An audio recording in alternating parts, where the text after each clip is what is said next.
95.5 thousand results on their own. But when you look at the engagement, so people actually engaging with those posts that are out there, it's a whopping 492,000. So almost 500,000 people engaging on social media about Pravin Gordhan's death. And all sorts. We're getting all sorts of media coming through. Meanwhile, the ANC will hold the second leg of the memorial service for Gordhan in Durban this afternoon.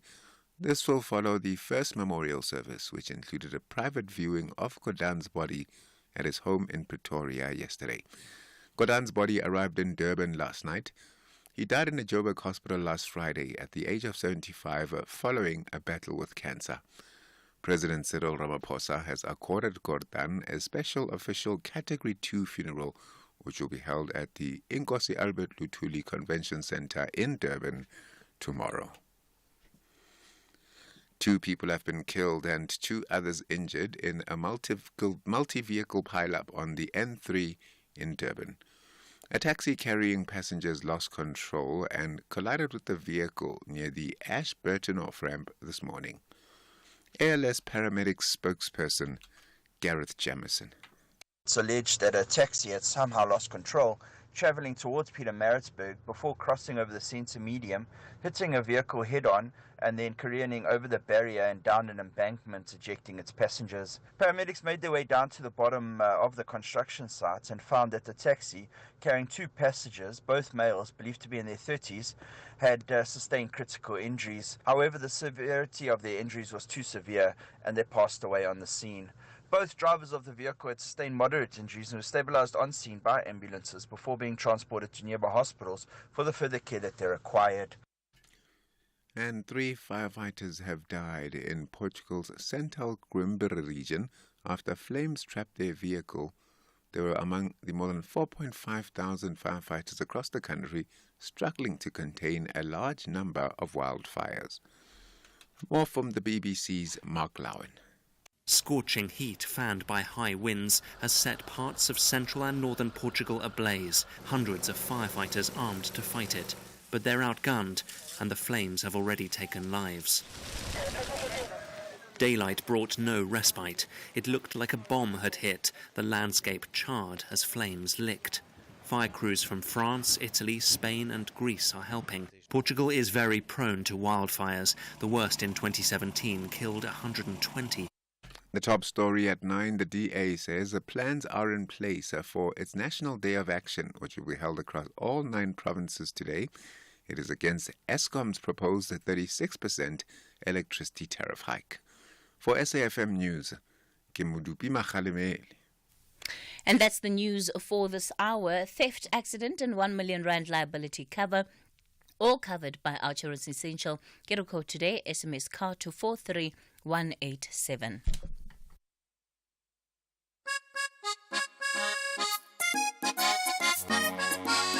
This Heritage Month, SAFM invites you to celebrate the rich tapestry of our nation's diverse cultures. From the vibrant beats of our traditional music to the flavors of our unique cuisines, every culture tells a story of strength, unity and identity. We honor the heroes and heroines who laid down their lives for our freedom, reminding us that our shared heritage is what makes us strong. Together as one, we celebrate who we are because our culture is our identity. This Heritage Month, let's celebrate every culture, every story, and every voice.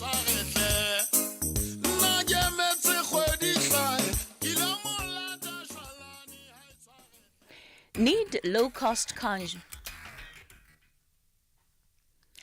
low-cost car insurance for your older car? With our Insurance Essential, a 44-year-old woman pays only 465 Rand a month for her 2011 silver VW Polo 1.4 Comfort Line and gets up to 1 million Rand liability cover. That means if you cause an accident, the other car will be covered up to 1 million Rand. SMS Get Our Insurance Essential for unfinanced cars older than 5 years and valued at less than 125,000 Rand. It's time to switch and save. SMS CAR to 43187. That's CAR to 43187 today. Assurance is a licensed insurer and FSP. T's and C's and information online.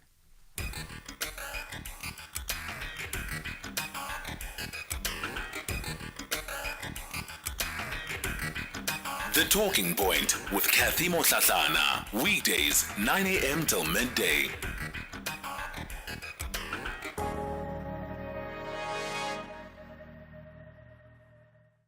When I say that the conditions that would allow us to be optimistic about a future, this is what I'm talking about. The fact that you are punished for daring to challenge the facade of the Rainbow Nation, for daring to call a spade a spade. What did the world think was going to happen when the Born Frees came of age?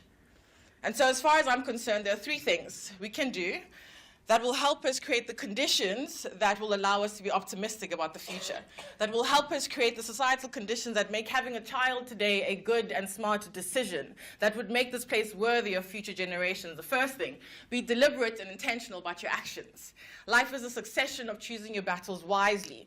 All we have to do is make different decisions. Different decisions equal different outcomes, and collective action is based on many individuals making many individual decisions all aligned towards a common goal or vision. So be deliberate and intentional about your actions. The second thing, actively seek and create knowledge. Actively seek and create knowledge. Actively seek and create knowledge, because knowledge is power, and know that you are the creator of legitimate knowledge yourself. The monopoly that academia holds in knowledge and knowledge production must and will be broken. So actively seek and create knowledge in whatever way, shape you can. We must co-create and share knowledge with each other, for each other, because knowledge is power, and African knowledge, believe it or not, is the most powerful of all. This is why the system has spent the last 400 years making sure we've forgotten this knowledge. Thirdly, not leastly, we need to finesse the system because we are everywhere. We must become revolutions unto ourselves, because the trick is the system needs us. So one of the reasons that make me so optimistic about the future of the world is that I've discovered I belong to a generation of young people that have just said, it's a hard no from us, hey? We've said no, no more pain, no more trauma, no more complacency, no more bending over for this, no more yes, pass, please, master, none of that. We're done. We're absolutely done. There is a hunger to uncreate this world and to create a new one by force or by fire, because when in the course of human events it becomes necessary for any one people to dissolve the political, economic, and epistemic bondage that connects you to another, when a long train of abuse is in use and with patience pursues and invariably evinces a design to reduce the people under absolute despotism, revolution not only becomes necessary, it becomes a duty. I'm going to say that again. Revolution not only becomes necessary, it becomes a duty. Ashanti Kunene there, she's a South African poet, a writer, and also one of the student leaders at the time involved in the Fees Must Fall protests. You're listening to The Talking Point, 11 after 9 o'clock. Welcome to the show. A pleasure to have you with us this morning. I'm Cathy Mohlahlana, and we'll be in each other's company until midday. So we'll kick off the show with the open line, and as always, I'll get ready to take your calls. It is the National Roundtable. You can dial into our studio. 086 000 2032 is the number to dial. 086 000 2032. On the WhatsApp voice note line, 0614 104 107. Coming up on the show today, so within this hour of the open line, we'll give the opportunity to Furniture World Private College to come and respond to questions that were raised by some of their students around being able to access their stipends. It's a story we started last week. The students got in touch with us. They complained that they'd not been paid their stipends for close on 2 months. Some had been kicked out of their residence, and there was no communication from this college about what exactly was happening. We spoke to Charles Broody on Friday. He didn't have a lot of answers, but said he had meetings the whole day to try and understand what was driving the issue. So we're going to have him back on the show today to give us a sense of whether they've now finally been able to pay those learners. Coming up in Citizens Corner, we're going to be focusing on the issue of water. Excuse me. the responses that we got yesterday around the issue of water were actually quite concerning, because it seems that in more and more communities, you have people paying for water tankers to come and fill up the JoJo tanks that are in the area. But these water tankers have already been paid by the municipality. It's a service that they've already provided. So we received voice notes from different parts of the country, from KZN. The city of Tshwane in particular seems to be one of the areas where this is taking place extensively. I mean, from Laudium to Hammanskraal and Mamelodi, different areas.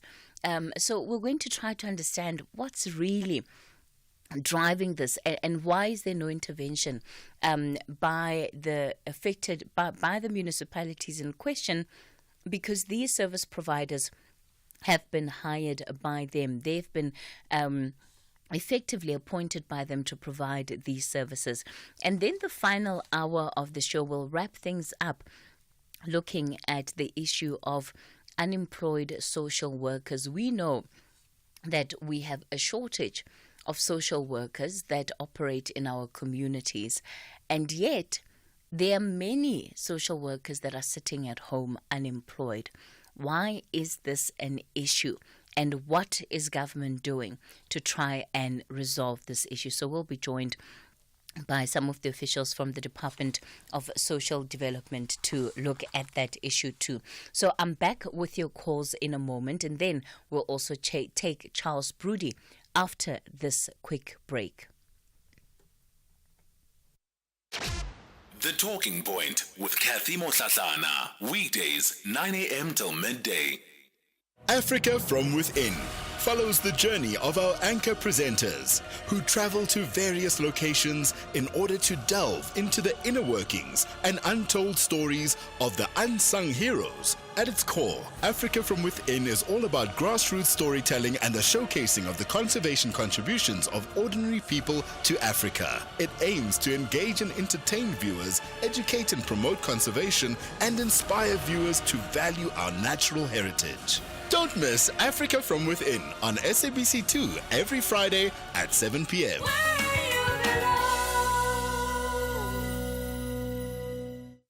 So why should I use We Buy Cars if I want to sell my vehicle? Because We Buy Cars buys cars. But will I get the right price? Of course.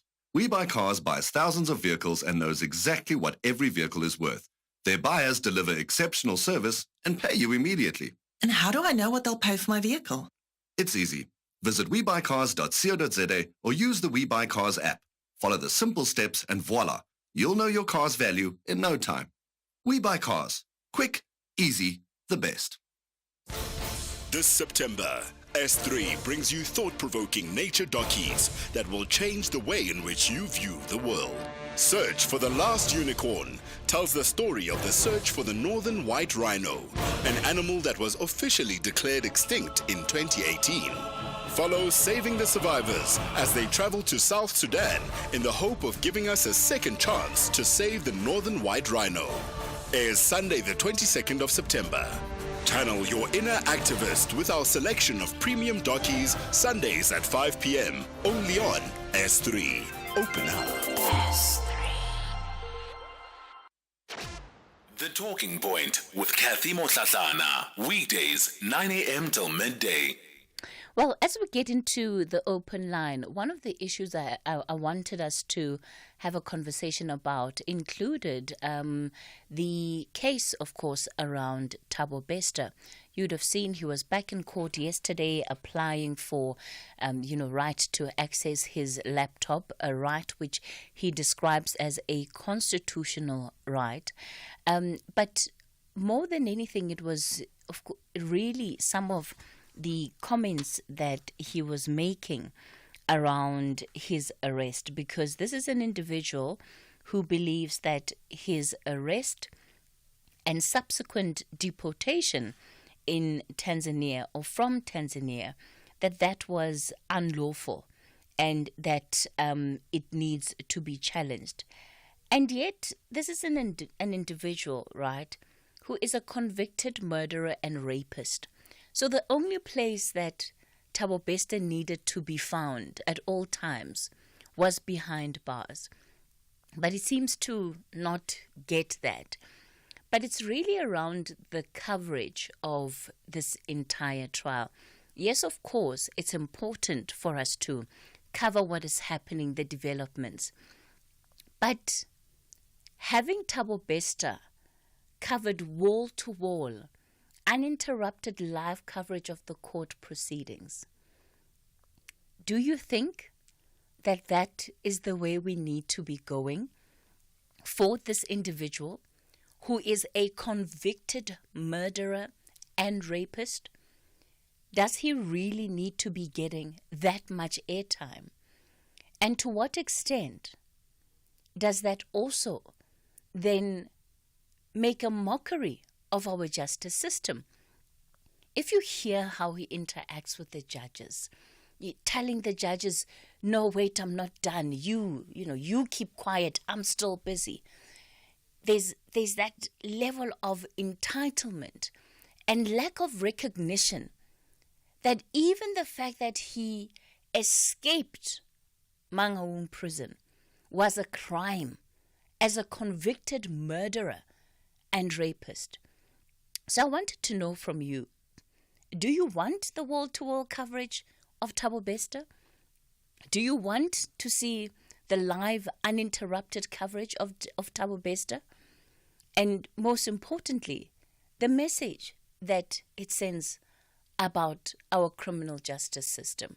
That's the conversation that I'd love to have with you as well this morning. So before we get then into our calls, I want to invite onto the show Charles Broody, who is the CEO of Furniture World Private College. Charles, good morning to you. Morning, ma'am. Morning, Cathy and the listeners. We spoke to you last week, Friday, Charles. At that time, you had a number of learners, or interns rather, who had not been paid stipends for a couple of months, and your institution was not assisting in communicating with them. They had been sent from pillar to post. This is the Public Works Department where they're doing their work learnership program. They said they were not responsible for the issue of payment.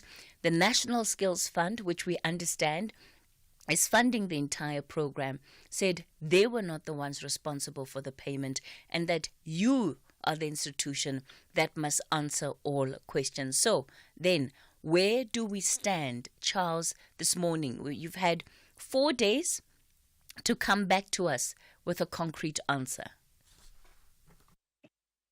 Yes, it was not month, it was July. That was not paid to the learners. And last week I said they were paid July, they were paid August. I did send you the communication.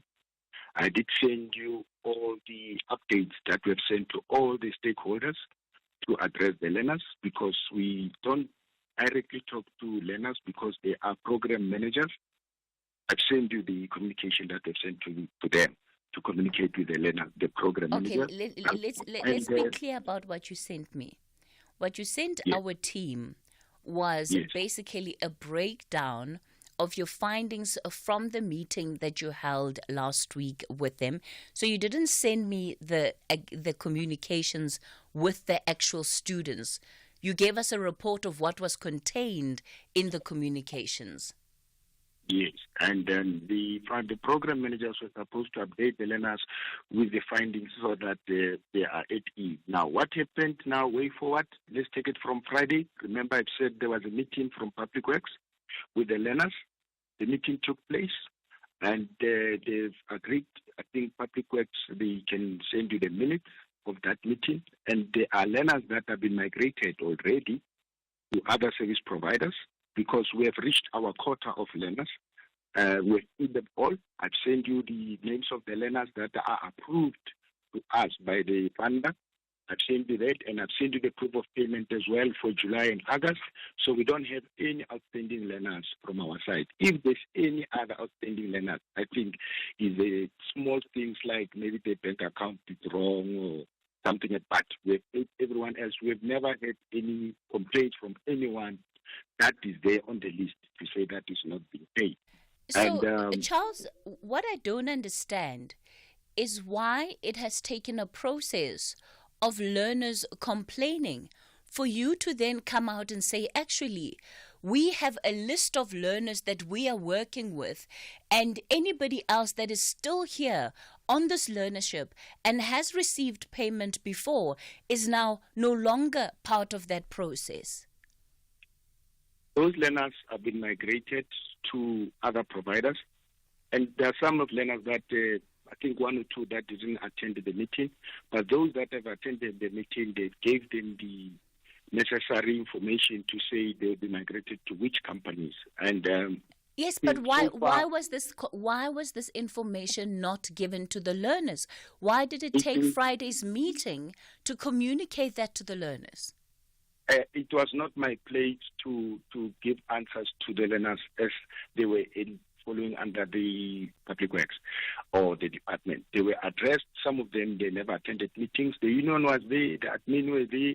And while I was talking to you on Friday, meetings have been taking place there. So to say that they were sent pillar to post, I don't know about it, because I know that the project manager, they were constantly talking to learners, explaining to them about the audit and the findings of the audit. As I've sent it to you and with the email to tell you exactly what was the findings of the audit and then the way forward. Now, this is work in progress. We make sure that all the learners are happy. Those that are not approved, we trying to make sure that we help them get help and see how can we get their necessary documentation that they can't find. And then we help them Charles, with the Charles, again, my difficulty is the fact that all of this is happening after the fact. Surely, no, it's not. Surely, it's not true, man. Surely the documentation of learners and whether or not they are fulfilling the criteria is something that you should have dealt with even before these learners got on buses and taxis to come to Tshwane. Well, we would try to be, look, I'll take responsibility for that, because I've tried to accommodate these learners to say I give them a full quota to bring and have the necessity support to go and collect the outstanding documentation. So for the full quota, they've been being paid every month, but they never went to collect their necessary qualifications wherever they've attended. So for 3 months, they've been getting paid. They never went to collect the necessary documentations, because before it was the issue of I've been home for such a long time. I don't have data. I don't have money for transport. And then they got stipend to buy data for transport, but they never went to collect documentation. And some of them, we took them to those institutions. We found nothing there. I want to bring in one of the learners who is on the line. Anonymous, you hear the explanation now from the CEO of Furniture World Private College, and he says, well, learners are to blame. You as the interns are to blame for some of the problems that you've been experiencing. You didn't provide the right documentation. You weren't attending meetings. And if you haven't received your stipend, then that's a clear indication that you're no longer part of the program. Thank you very much, Speaker. First of all, I think Mr. Brody should start to directly get involved in the matters, because firstly, he was not part of the meeting last week. That means he was updated on what happened in the meeting. And in the meeting, there's nothing concrete that was discussed. They did not tell us anything about my grading. So I do not want to really blame him on that one, but because he was updated, he was not there. So he should start maybe try to interact directly, because anyone the officials that are updating him are lying. So there's nothing like we were told that we are being migrated. And still, if there are people who do not qualify, why are they still working? Why are you not releasing them? And why are you not giving them the 2 months payment and release them? Because according to the information that I get there's only 8 people who do not qualify, and those people have been engaged. So I don't get why is it that 8 people do not qualify. How is that affecting 100 and something people to get paid? So Mr. Brody should just begin to get involved directly, because even in CGO head office, people are going to work every day. That means even those people who do not qualify currently are at work. and now you already owe them for September because they are at work. Why are you not stopping them and then investigate the matter and call them back when everything is fine? So I want to confirm that I am not paid as yet, and I'm one of those people who have been approved, and I've been not informed anything about maybe being migrated or something. I know a lot of people. The IT office is full of interns now as we speak in CGO. HR as well. People are not paid, and they are going to work every day. And how long have you not been paid for, Anonymous? This is 2 months, and now I'm being owed for September because I've been going to the office. Charles? Yes, ma'am. You clearly have a problem on your hands.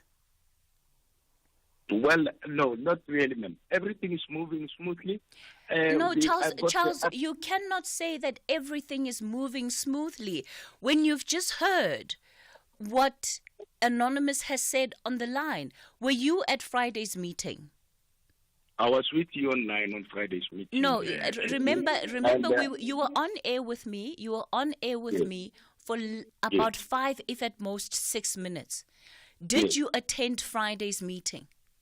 I was not part of the Friday's meeting. All right. It was a departmental meeting addressing the learners, giving them feedback and the way forward. So at this point, what Anonymous is saying about the situation is a lot more credible than what you were saying because you weren't even at that meeting. But I can confirm to you that learners have been migrated. I've got a list of learners that are moved Charles, to different what you are saying is contradicting what this particular candidate who's part of the program is saying. Yeah, I think, how can I, look, I think it would be easy. The problem is I'm dealing with Anonymous. I don't have his name, and I can't even tell why is he not paid, what problem does he have. But for the reasons why is Anonymous, I accept that. But we are dealing with each and every learner that is there. We are making sure that at the end of the day, they get what they deserve. Charles, that is not what is happening. That is not what is happening. Well, what is happening, ma'am, is that the learners are being moved to other providers. The learners are being taken care of. We are dealing with all, and it's only in that department where people have a problem. No, but the majority of the learners are fine. Charles, how you're dealing with this matter is really wrong. It really, really is just, and it is very, very upsetting, because you still have Anonymous and many other learners that are part of this program that are sitting waiting to hear when they're going to be paid. And for you to be responding to it in the way that you are is incredibly unfair to these young people. They deserve better than what you're doing right now. Okay, I think Anonymous, if he can contact me directly and show him what we are doing and come here at the head office and see the movement of the learners, I think it will help him much better, because he wants me to be directly involved with the other department, of which it is not possible. We rely on the communications that we have in the meetings, and I think if he can come to head office, he will give you a different story. I'll allow him to come here, and then we'll have an open book with him and show him what is happening, so that he have a true reflection of what's happening, because most of the things that he has addressed... So how is it to deal with the fact that they haven't been paid? How is he to deal with that? Let him come here at the head office. No, how is he to deal with that? You are the one that says everything is going smoothly. He hasn't been paid, and he's one of the approved learners. So how must he deal with that? Right. I'm saying to you, I've paid everyone who's been approved. No, you haven't, because Anonymous is on the line and he hasn't been paid. And I think if you check the list that I've sent you, if his name is not there, it means that he's going to be migrated to the other companies. So I think the program manager was supposed to address him about it, because I had a meeting yesterday with their department, and then I've got minutes, I've got names of the learners that have been migrated. I'll send them to you after the show. Those that have already been migrated from Friday, I'll send the names to you, because they've attended the meeting there. So we are doing something about it, and if there's any other outstanding monies, they will be paid to them. Charles Broody is the CEO of Furniture World Private College, and of course you have still a list of learners that have not been paid, that have had no communication, that are on the list of those that are approved to continue with the project. It's time for your latest news headlines. A very good morning to you. With the news headlines, Modupi Makhalemele. The National Union of Mine Workers says it will soon interdict Seriti Resources from proceeding with its planned retrenchment of more than 1,000 workers. EFF leader Julius Malema says the leadership of his party remains intact despite the departure of his deputy, Floyd Shivambu. And mass casualties have overwhelmed hospitals in Lebanon following yesterday's simultaneous explosion of communication pages. Those are your headlines. A full news update coming up at 10. Catch the Tastemaster Junior this Tuesday evening at 7 on SABC2. The top 6 contestants tackle a classic bake that's enjoyed all over the world, the humble pie. After learning the art of making pastry from scratch, they each prepare their own family-style pie filled with their favorite flavors. That's the Tastemaster Junior this Tuesday evening at 7, repeat Wednesdays at 1 and Sundays at 4 p.m. Only on SABC2.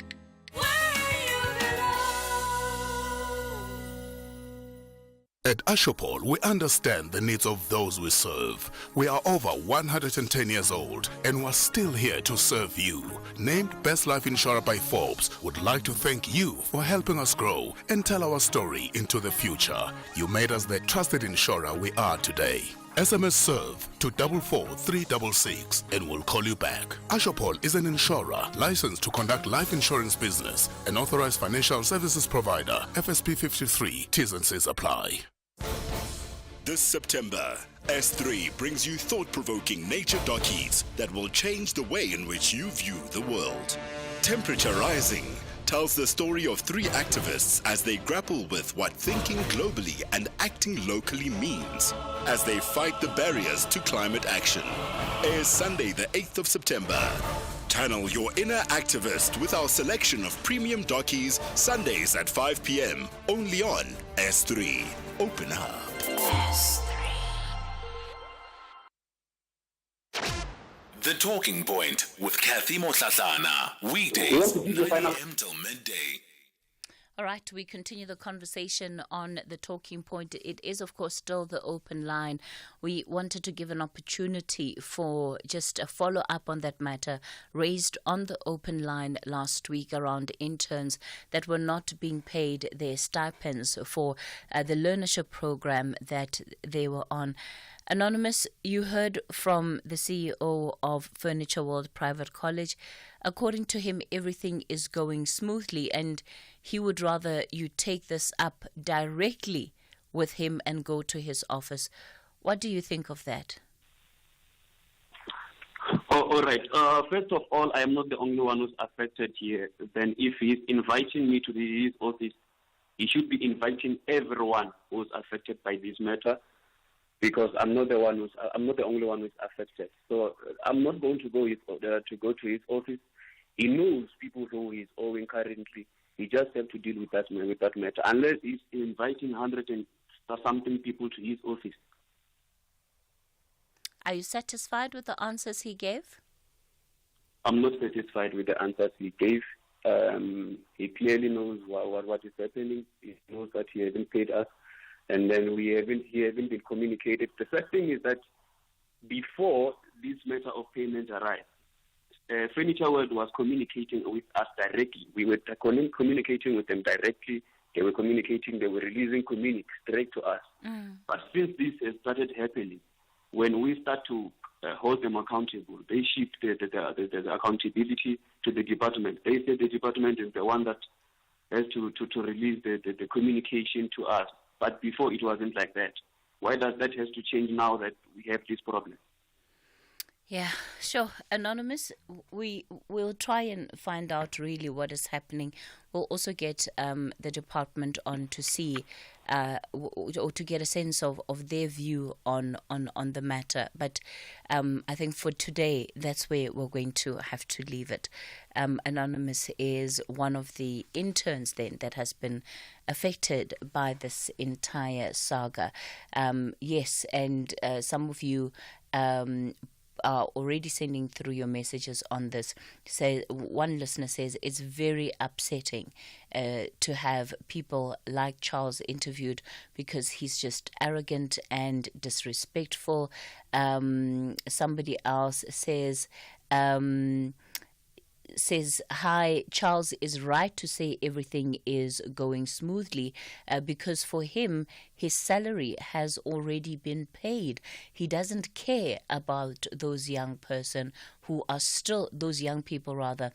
still waiting for their payments. Somebody else says, hi, Cathy, please protect Anonymous. He must never go directly to the CEO as it might ruin his career.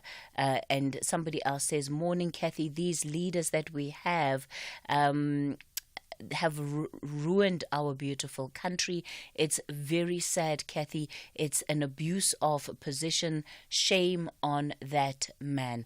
I'm also going to play a couple of your WhatsApp voice notes responding specifically to this issue around Furniture World and these students, or these interns rather, that have been affected by this challenge. Unfortunately, many of them now, they're in a state of limbo. They don't know what to do. And as you heard, they continue to go to work. But with lack of communication, really, what more are they expected to do? Because like everybody else, they have bills to pay. They have expectations on them that they have to meet and fulfill. But they're not being helped.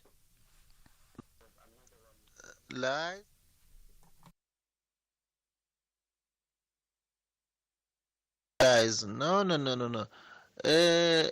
This children mustn't go there because I think he will be in trouble if that CEO know which student is this. I don't think he must go there. It's Shibasa in high flats. Kwakwataza. Good morning, how's Katie? Yo.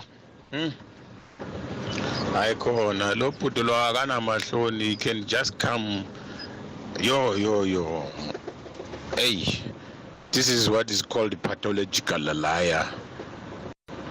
Your guess is a pathological liar, I can tell you, my sister. He's denying everything, huh? No ways, man. No. He must go left and come right, man. Yo, what a disgrace. Yo, come on, guys, man. Be honest for once, man. Yo, thank you, sister. Thank you.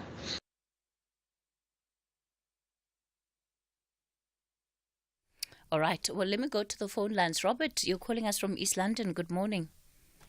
Good morning, Cathy. Thank you for taking my call. Sure. Yeah, I have spoken to you before. I'm the guy that climbed Tilly. Oh, yes, yes, Robert. Yeah. Yes, I remember Yeah. you. Yes. Yeah. Okay, just a quick one. I'll try and be as quick as I can.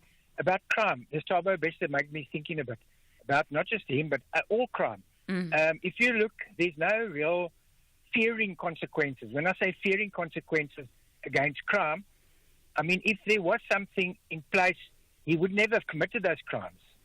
Or he should have, bring the death penalty back. Like on the beach where I'm sitting now, there's people drinking in public on the beach. I can see it from here. And there's no consequences. They don't go there. There's no law. There's no policeman. There's nobody around. So they just carry on and they're not fearing the law. So we'll break the law because we don't. There's no consequences. The NPA can't do their job. The Zenzo case has been going on for how long? Jacob Zuma's case dragging on. How many cases dragging on? So we'll break the law because we don't get. We just get a slap on the wrist and that's it.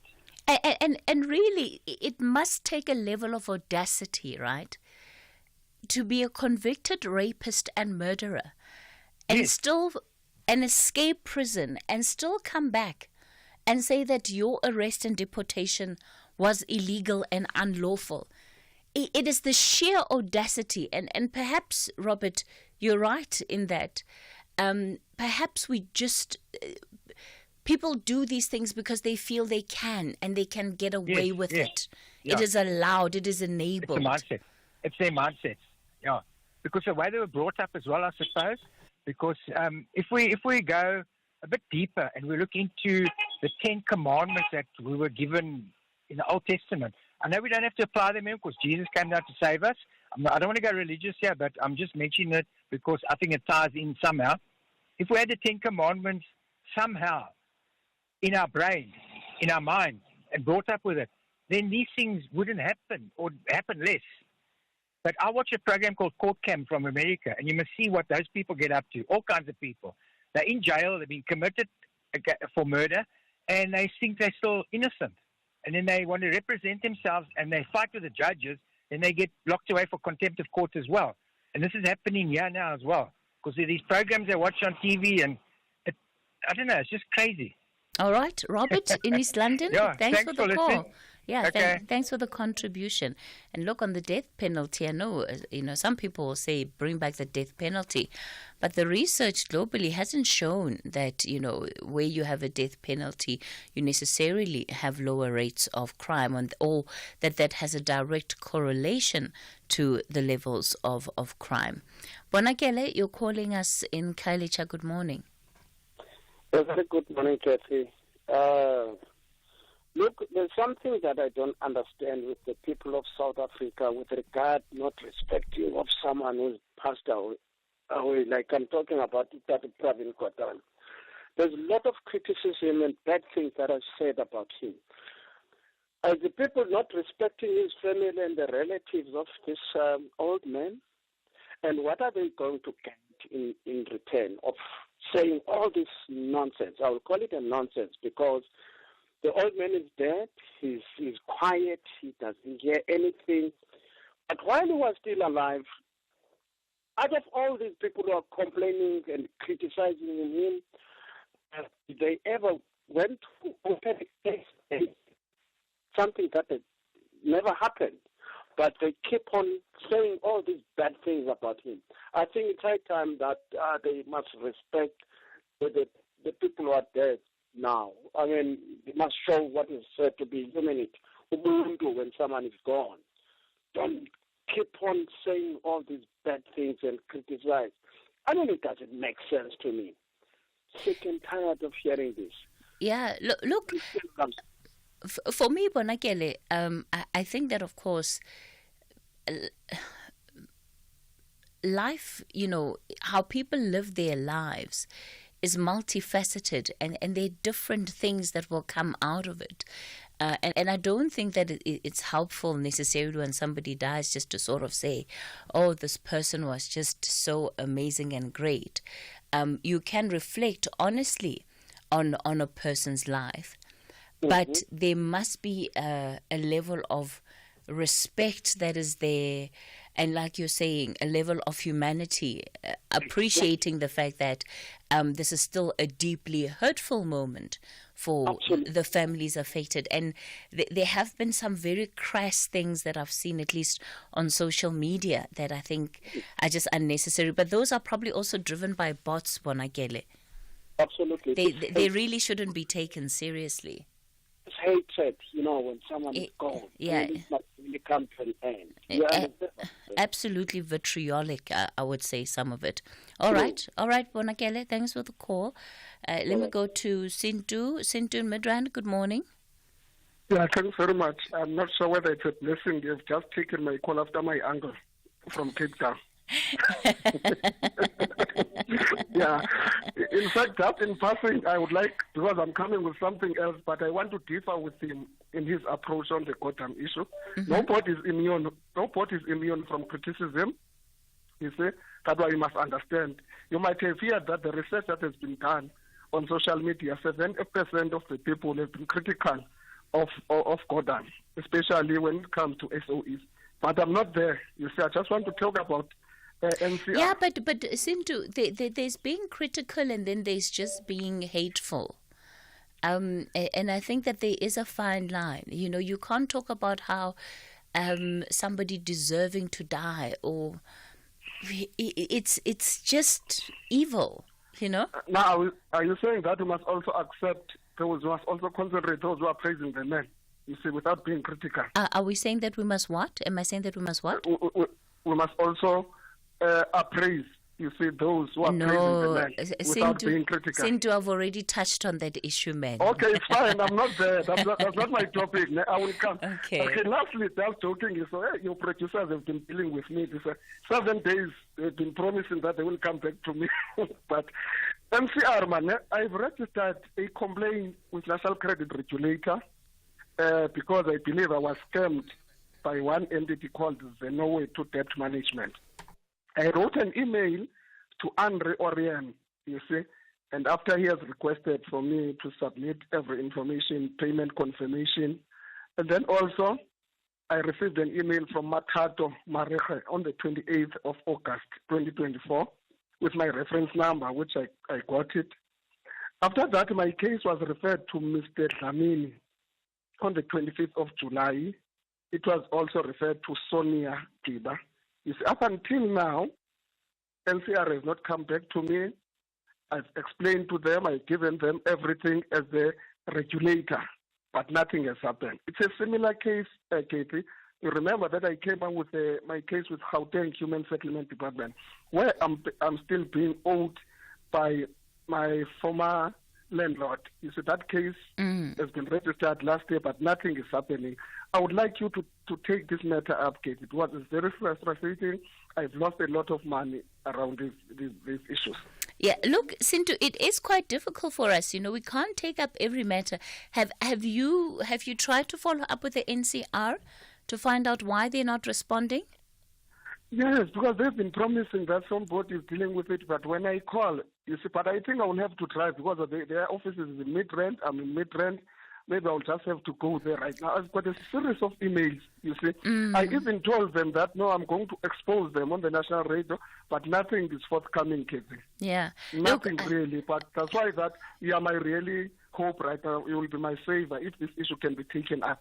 Okay. Look, I would say that the first thing, try and actually go to their office and see if anybody there is able to help you out. And then if not, then we'll take it from there. And perhaps there are other listeners who've had issues with the National Credit Regulator where their matters are unresolved. Maybe they can also let us know. And depending on that, then we'll see how best we'll be able to follow up on it. Yes, maybe the Department of Trade and Industry should also intervene. I think they fall under that particular ministry. You see, these are some of the issues that are frustrating us. Because they've also agreed that this entity is not registered and they will be dealing with the matter, they are investigating. But you can't take and they're not be responding for almost 6 months after we've written an email to them. Yeah, that's just unacceptable. Yeah, that is really unacceptable. No, thanks, Kate. It's always a pleasure talking to you. All right, Sintu, keep us updated on how it goes. We'll take a quick break. I'm back with more of your calls after this.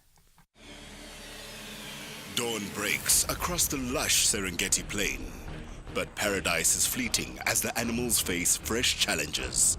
Kali the lioness and Bakari the baboon may seem safe in their rock fortresses, but with rivals encroaching on all sides, their future hangs in the balance.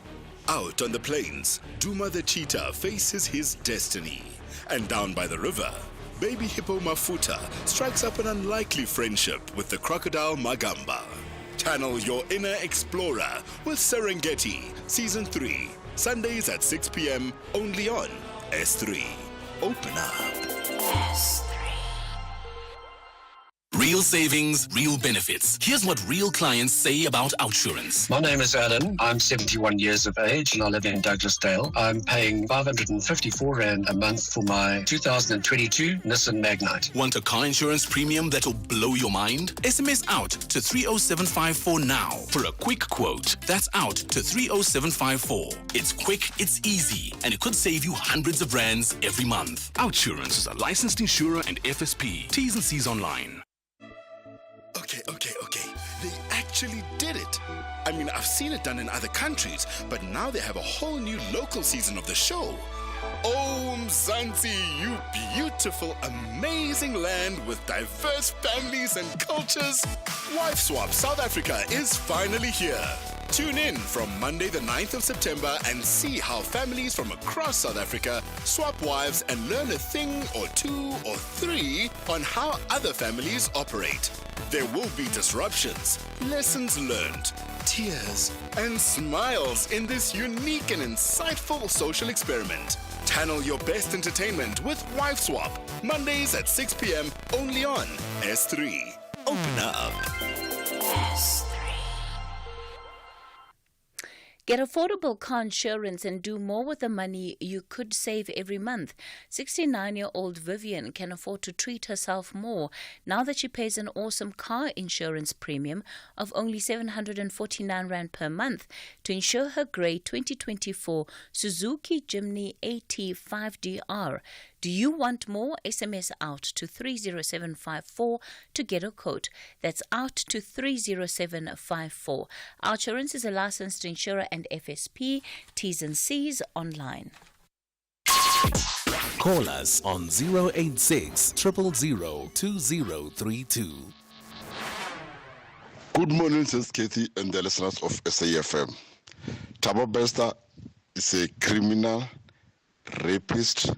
They must not get laptop. Thabo Bester ukatrungoni. Laptop ya they must suffer. Doni Machava from Mutoga Mugumen. Thank you. Enjoy your day.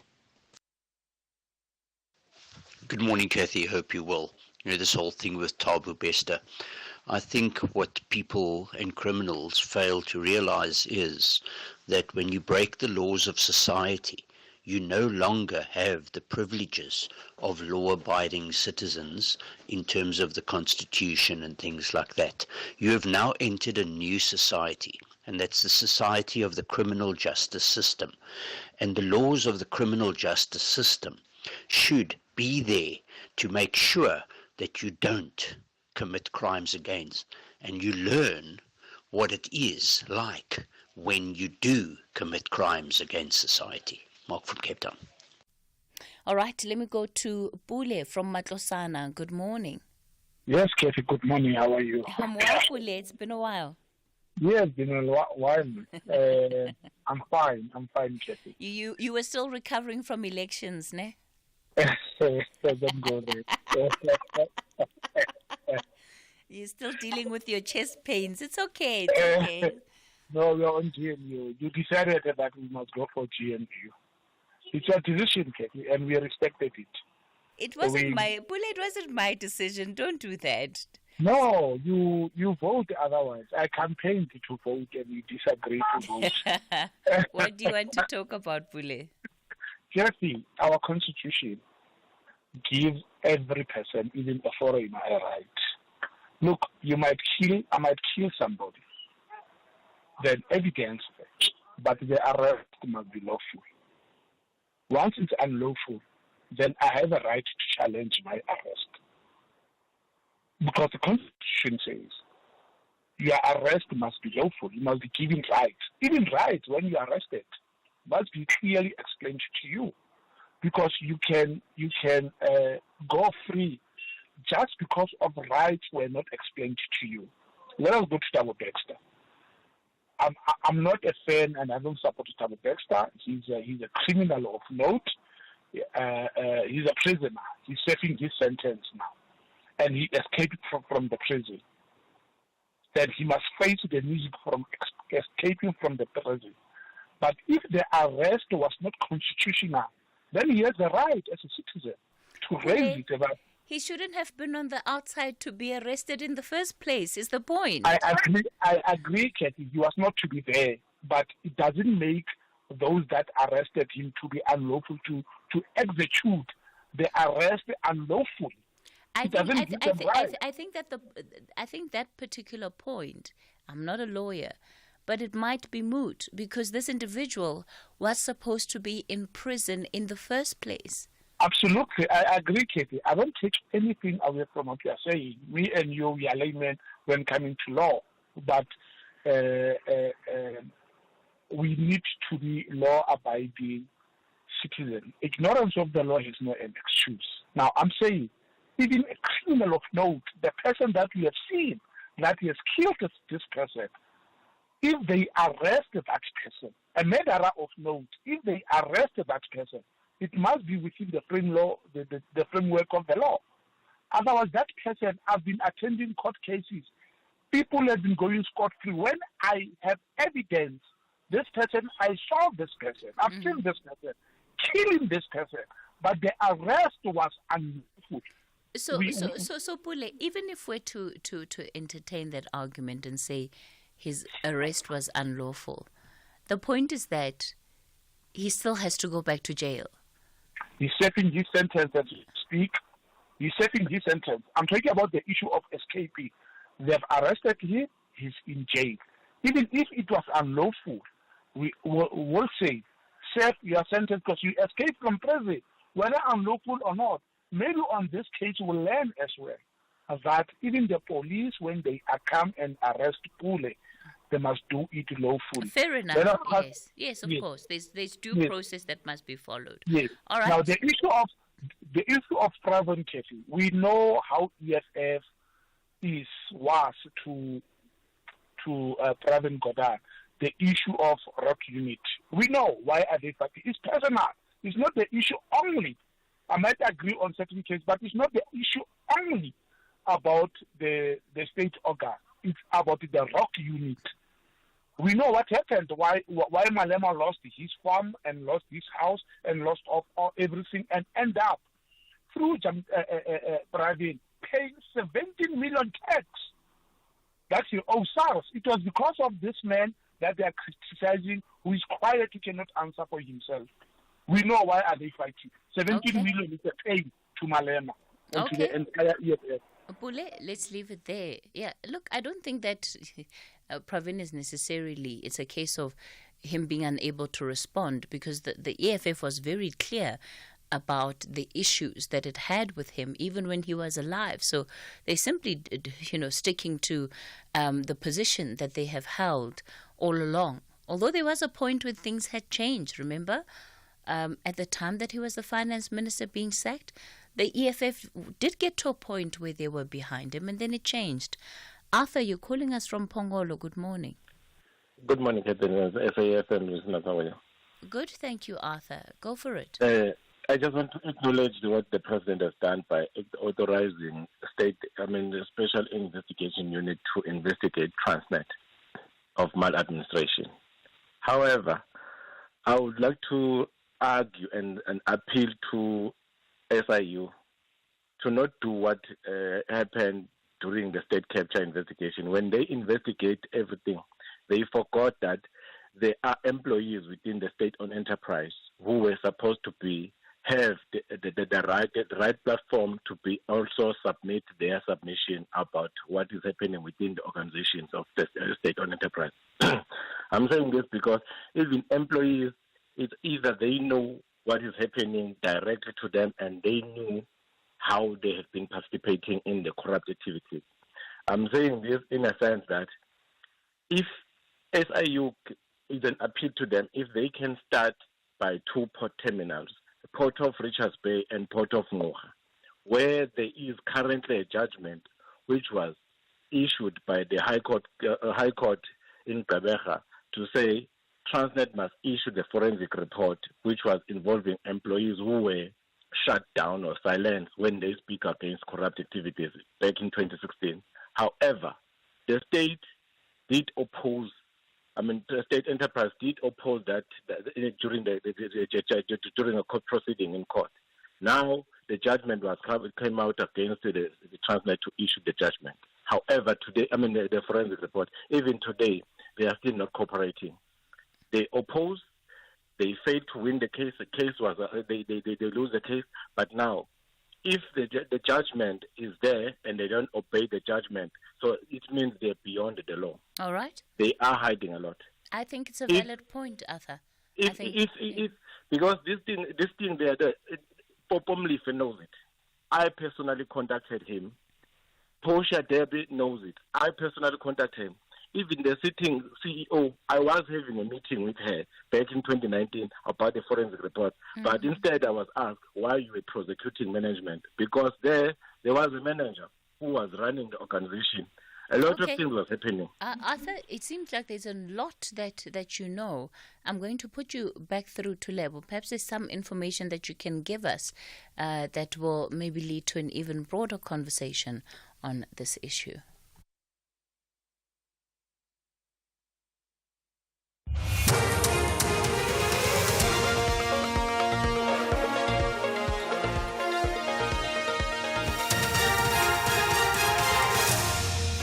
The top stories at 10 o'clock. A union to challenge coal mines retrenchment plans and the DA to protest against Eskom's planned tariff hike.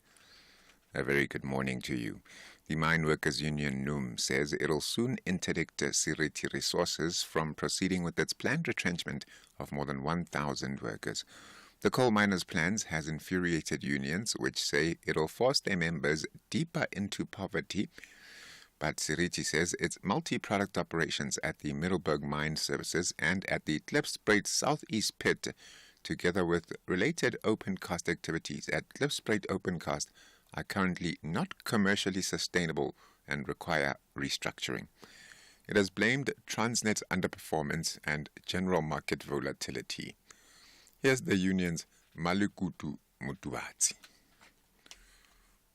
They are just misleading the nation because in Highveld we've got Tungela that has 5 operations and it is also export. So Tungela takes its coal to Richards Bay. So it can't only be Seriti that is having these challenges. We've got Glencoe that has 3 operations in Highveld. It is also export. It takes coal to Richards Bay. We've got Exaro with 2 operations. Why all these other mining houses don't have a problem, but the problem is only in Seriti? It is because these other mining houses, the likes of Tungela, they respect our laws and they believe that permanent employment is the one that can sustain our people. The DA says plans are in place for its National Day of Action, which will be held across all 9 provinces today.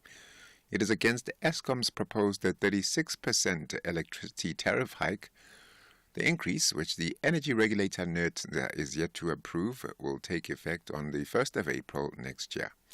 Civil rights organizations are opposed to the increase, saying it will add to the financial burden that South Africans are already suffering. The DA's Kevin Malham says there's no justification for the tariff hike. We want South Africans to make their voices heard. We want NERSA to hear the impact that it's having on South Africans. We want them to see that this is unaffordable and we cannot continue this way. Tomorrow we have a parliamentary debate. We've got a massive petition that is online, has already received some 89,000 signatures and thousands more on hard copy versions across the length and breadth of South Africa. That's all going to NERSA. And then NERSA has a public participation process, and we want to urge every single South African to participate in that public participation process. EFF leader Julius Malema says the leadership of his party remains intact despite the departure of his deputy, Floyd Shivambu. Party SG Marshal Dlamini will be the party's new chief whip in parliament, while Malema's office will be responsible for the party's governance task unit. Shivambu has since joined the MK party, where he's the national organizer. Malema says there's no longer a common purpose between him and Shivambu. I said to you at the press conference that I wouldn't have expected that from a brother. And once I say that, a word for that is betrayal. So if whether I put it in that way or this way, it's the same. But it's water under the bridge now. Nothing of us depend on his existence. No. We are doing much better now without him. 2 people have been killed and 2 others injured in a multiple vehicle pileup on the N3 in Durban. A taxi carrying passengers lost control and collided with a vehicle near the Ashburton off-ramp this morning. ALS paramedic spokesperson Gareth Jemison. It's alleged that a taxi had somehow lost control travelling towards Pietermaritzburg before crossing over the centre medium, hitting a vehicle head-on, and then careening over the barrier and down an embankment, ejecting its passengers. Paramedics made their way down to the bottom of the construction site and found that the taxi, carrying 2 passengers, both males believed to be in their 30s, had sustained critical injuries. However, the severity of their injuries was too severe and they passed away on the scene. Both drivers of the vehicle had sustained moderate injuries and were stabilized on scene by ambulances before being transported to nearby hospitals for the further care that they required. And mass casualties have overwhelmed hospitals in Lebanon following yesterday's simultaneous explosion of communication pages. 9 people were killed and about 2,800 others wounded in the attack in which the armed group Hezbollah was targeted. Many people in Lebanon are said to be in shock at the scale of the blasts. The BBC's Yolanda Nell has more. Already, fears were running high of a new escalation between Israel and Hezbollah in Lebanon. Israel's leaders have been threatening to step up military action to return thousands of displaced citizens from the north of the country to their homes after nearly a year of cross-border fighting sparked by the war in Gaza. While Israel's military has declined to comment, international media quote unnamed US and Lebanese sources saying Israeli operatives hid small amounts of explosive material within a new batch of pages imported into Lebanon.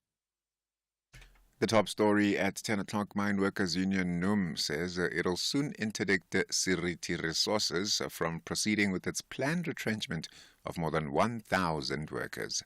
For SAFM News, Kemudupi Makhalemeli. SAFM 104 to 107 nationwide. This September, S3 brings you thought-provoking nature dockies that will change the way in which you view the world. Search for the Last Unicorn tells the story of the search for the northern white rhino, an animal that was officially declared extinct in 2018. Follow Saving the Survivors as they travel to South Sudan in the hope of giving us a second chance to save the northern white rhino. Airs Sunday the 22nd of September. Channel your inner activist with our selection of premium dockies Sundays at 5 p.m. only on S3. Open up. 18 teams are back on the hunting ground. No one wants a loss or a draw. They are all searching for maximum points in every encounter. This is the Bundesliga. Football as it's meant to be. Do not miss out on the 2024-2025 Bundesliga season. Catch the action live on Saturdays at 6:30 p.m. Live on SABC Sport on DTT Channel 4 and at your fingertips on SABC Plus. Also available on sabcsport.com. Proudly brought to you by SABC Sport. For the love of the game.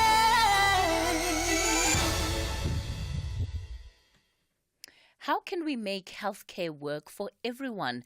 Join the discussion at the 2024 GEMS Symposium on the 26th and 27th of September 2024 under the theme Innovate, Integrate, Accelerate, a universal health coverage commitment. This event will bring together experts to shape the future of healthcare and tackle critical challenges such as healthcare access and prevention. Be part of this important dialogue. Visit www.gems.gov.za to register and for more details.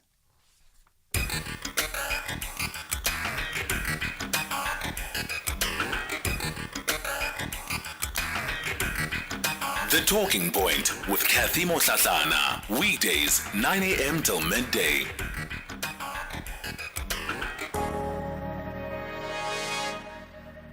Welcome to the second hour of The Talking Point. It's a pleasure to have you with us on SAFM as we lead the conversation. So coming up then in this hour, we're going to be looking at Citizens Corner, and today zooming in on the issue of water tankers and what exactly is happening when it comes to the provision of water tankers in various communities. So we know that with some of the infrastructure decay that we've had in municipalities, it has also led to shortage of services Some areas have been cut off from water, whether it's because the water treatment plants aren't working the way they should, or the infrastructure perhaps to actually reticulate this water is not working. Whatever the reason might be, the end result is that we have a number of communities that don't have access to water, and water tankers then are provided as an intervention method. But that in and of itself is creating a number of problems. And so we'll be looking at that issue within the coming hour.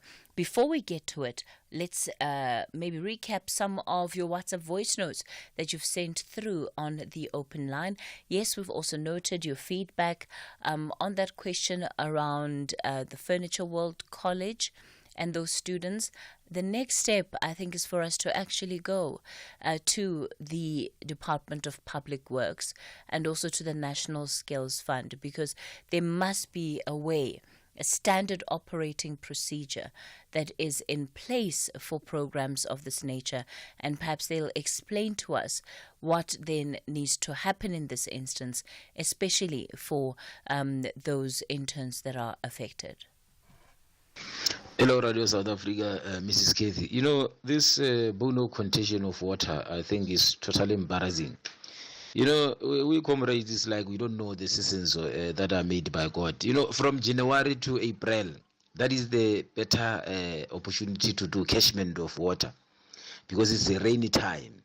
So why don't the comrades or the leader-to-be or the leaders in the government build massive reservoirs so that during heavy rains they do catchment to those particular reservoirs, so that we don't cry about water, because the water now is passing from rivers right to the Indian Ocean.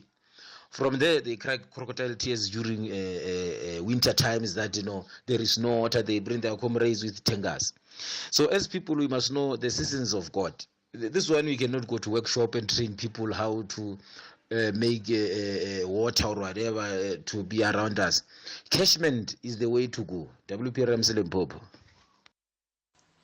Morning, Cathy. It's Chris in Pietermaritzburg. Thabo Bester's performance in court is exactly a demonstration of why he is in prison. His disregard and disrespect of laws and public authority is the reason he's there. He can never be given any opportunity. He deserves what he gets. He must go and sit and serve his sentence. He must never consider the people that he met at and the families of those that he raped.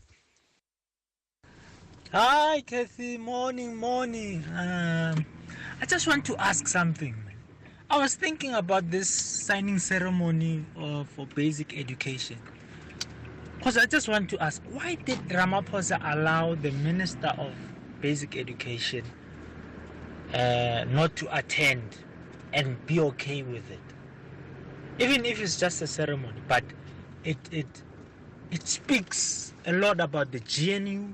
It speaks a lot about what the government wants to do, what the portfolio itself wants to do. Like, it speaks a lot about perception also.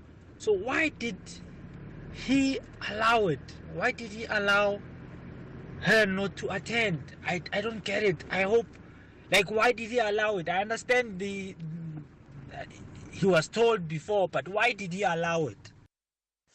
Good morning, Sis Cathy. These court cases have become some sort of entertainment, more like your soapies that are playing on TV. If you look across your Thabo Bester, your Senzo Meiwa, just last week we had Pastor Mporo and his bodyguard pulling faces in court. So they've become entertainment, just like in ancient Rome, when the emperor would bring out the gladiators to appease the masses. I guess we are being appeased with these celebrity court cases. Good morning, Askeith and listeners. Shout out to the EFF for doing the right thing when it came to Babel. My issue, Askeith, our people are going to carry on being exploited because we have a Department of Labor that is reactionary, that is not doing what it's supposed to do. where the Department of Labor that will tell people when they go to the Department of Labor, go sort your matter out to the CCMA. You are dealing with people that are not educated. You are dealing with people that maybe do not know how the laws work in their favor. You are dealing with people that are being exploited, are too hungry, don't have money for taxi to go to the CCMA to report their issues. They are being constructively dismissed at work. When the Department of Employment and Labor can sort out these issues, they do nothing about it. They are reactionary. Our people are going to be exploited as long as the Department of Labor is not doing what it's supposed to do. I blame the Department of Labor for this. Morning, Cathy. That CEO of a furniture college has got no respect for other people. I think Department of Higher Education must extract his college from the role. Thank you. Cathy Mohlahlana on SAFM. Well, for Citizens Corner this week, then let me invite onto the show Sello Chipu, who is the head of human settlements in the city of Tshwane. Sello, good morning. Good morning, Cathy and the listener. Joseph Bracken is a journalist at Ground Up. Joseph, good morning. Good morning, Cathy, and good morning to your listeners. And Kieran Ryan is Johannesburg-based freelancer who's also looked into this issue. Kieran, good morning. Good morning, Cathy. I think maybe to kick us off for this conversation, I want to play this clip from our listener, which is really what has triggered this conversation. We received quite a lot of responses from our other listeners when they came on air to talk about this particular issue.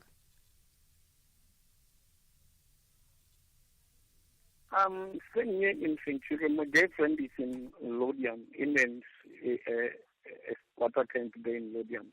It's an informal settlement. They are being supplied water by Tshwane. I think it's water tankers. Those people who are supplying water tankers, they are no longer supplying water tankers. They want money from them so that they can supply water to their tankers. They are charging them 100 rand to 500 rand, 100 rand so that they can supply once a day, and then 500 rand so that they can supply them water every week. Then these people now, they are suffering. They are walking something like kilometers to go to get water, just because some of them, they don't have money to pay these people who are supplying them with water. Okay, so the municipality is the one supplying the water tankers. I'm assuming it's the city of Tshwane, hey? Yes. Lodium falls under Tshwane, yeah. So the city of Tshwane is providing the water tankers. Now, the suppliers of these water tankers, which we assume are being paid by the city, are now also demanding that residents should pay them before they get water. Yeah, that's true, Kitty. Have the people tried to raise this with their ward councillors? The ward councillors knows about it just because I think week before last, they did have got a meeting with the ward councillor. Yeah. And then, I think 2 weeks before, they did have got a meeting with the councillor. Mm. And then he promised that he would solve the problem. Then nothing is happening at all. Kieran, it's a problem that you likened to the construction mafia, the water mafia, and how this is really a hot pot of corruption, particularly where we're looking at organized crime. What have you been able to uncover in your reporting? Well, if you go down to some of the remote parts of South Africa, it seems to be a little bit worse and a little bit harder to control than it is in places like Tshwane and Joburg. There you have, it's very easy, for example, to destroy infrastructure, and that seems to be a deliberate act of vandalism. The Setsutu municipality, for example, they've had restrictions pretty much the entirety of this year. For a variety of reasons. They say there's not enough water flow coming from the Caledon River, or it would be a broken pipe or a pump that's malfunctioning. But the bottom line is what they tell residents to do is there's 15 taps in the local camping ground. Go there and you can fill up your water for free. Well, for a lot of people, that's too far a distance. I mean, that could be a couple of kilometers for a lot of people. So what then happens is that these private suppliers of tankers, these 28,000-liter tankers, start arriving and will start selling water to the local people. So that what your caller just mentioned is exactly the same thing happening here, is where you're expecting to get, if you're an indigent household, a poor household, you're allowed to get 6,000 liters free per month. But there's no way of tracking that now because it's completely out of the hands of the municipality. So you've got these private water suppliers who are charging the residents for their water, and they don't get their 6,000-liter allowance that they're supposed to get every month. So this is hitting the poor people, and believe me, it's extremely profitable because a 28,000-liter tanker, that if you work out at the top rate, you would be filling up a 5,000-liter JoJo tank, would cost anything between 500 and 800 rand from these suppliers.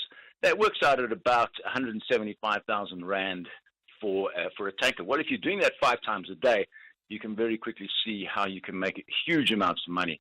And believe me, it's a lot simpler than the construction mafia. The construction mafia, you've got to have a construction project underway already, and you've got all kinds of cash flow problems. Nobody's just going to walk in there and receive a check for millions. Whereas with a water tanker business, you can put an ice pick through a water pipe, and you've already created income for yourself. And how it seems to work is somebody in the municipality, and this is what I'm told from a variety of people, it's happening in Northwest, it's happening in KwaZulu-Natal, all over the country. Somebody in the municipality needs to be on board with this.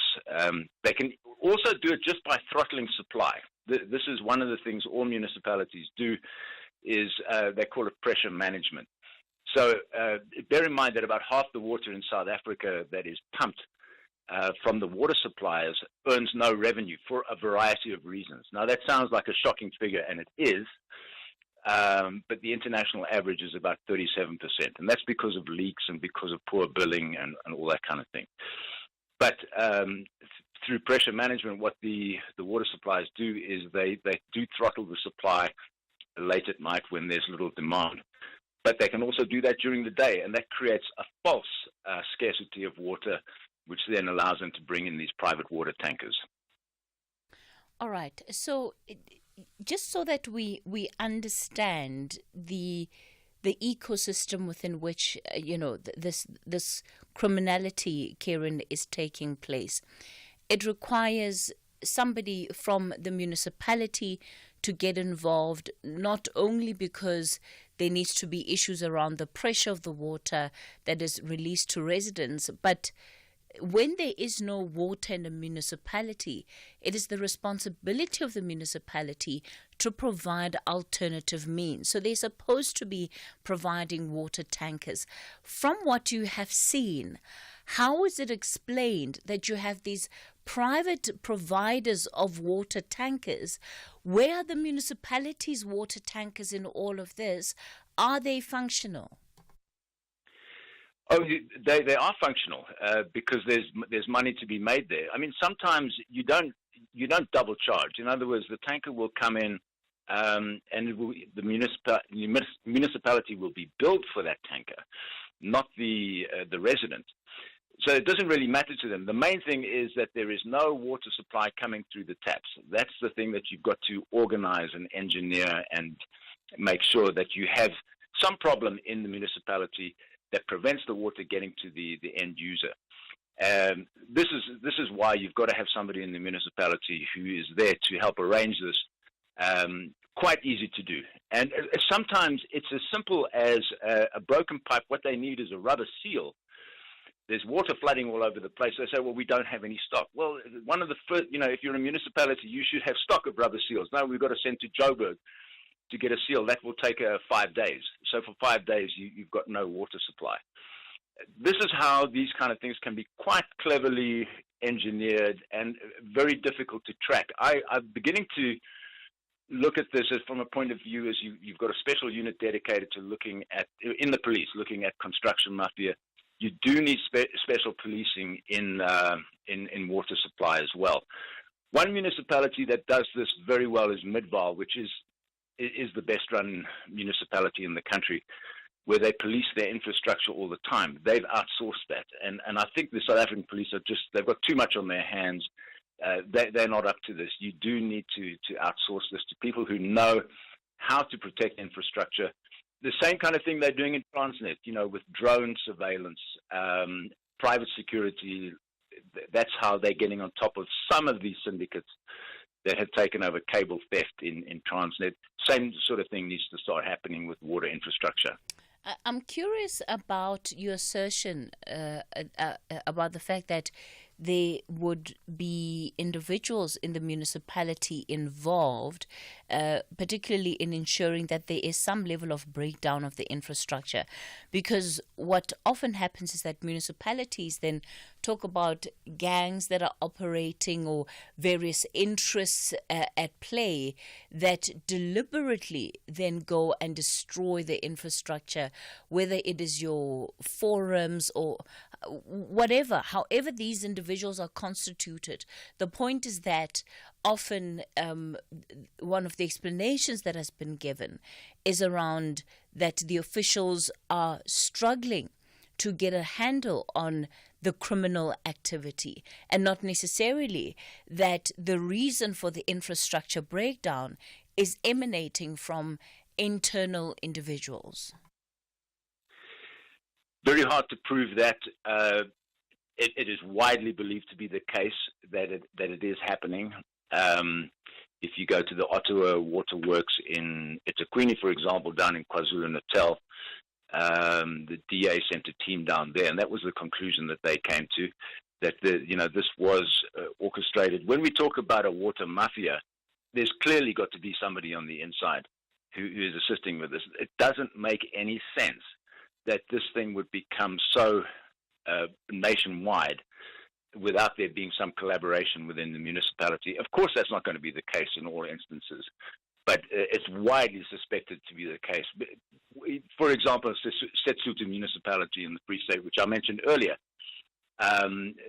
there seems to be a very orchestrated campaign there, where the people who are winning these tenders for the supply of tankers are known to people in the municipality. So the suspicion in the community is that it is happening like that.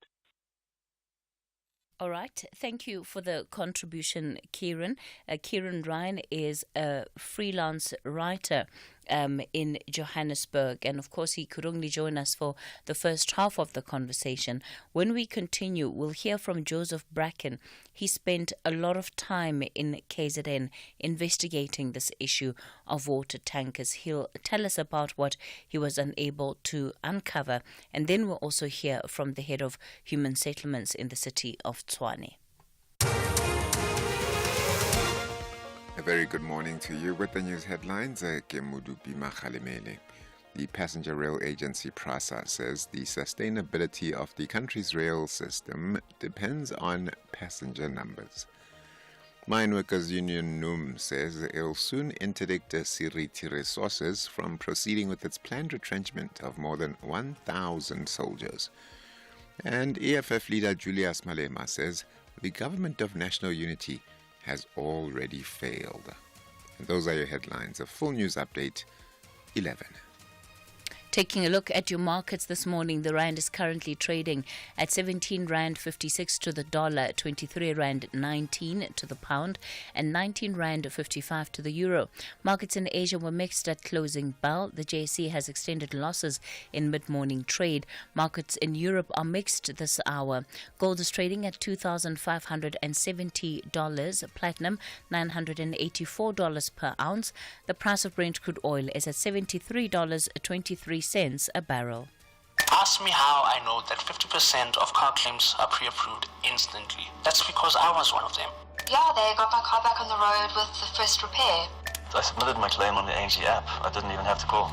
Auto in General is proud to be recognised as South Africa's best car insurer by Forbes and The Star for short-term insurance. Isn't it time you switch to award-winning cover? Visit autogen.co.za. Auto in General, never not there. ANG is a licensed non-life insurer and FSP. T's and C's online.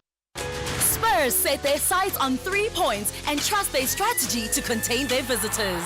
And there's the flick, and there's the goal. Joe Porro. While the Bees have a huge responsibility to illustrate that if they play impressive football for the entire duration, they will march out of the pitch a happy outfit. Narrow angle, hits the post, back to Mbeumo, 1-0.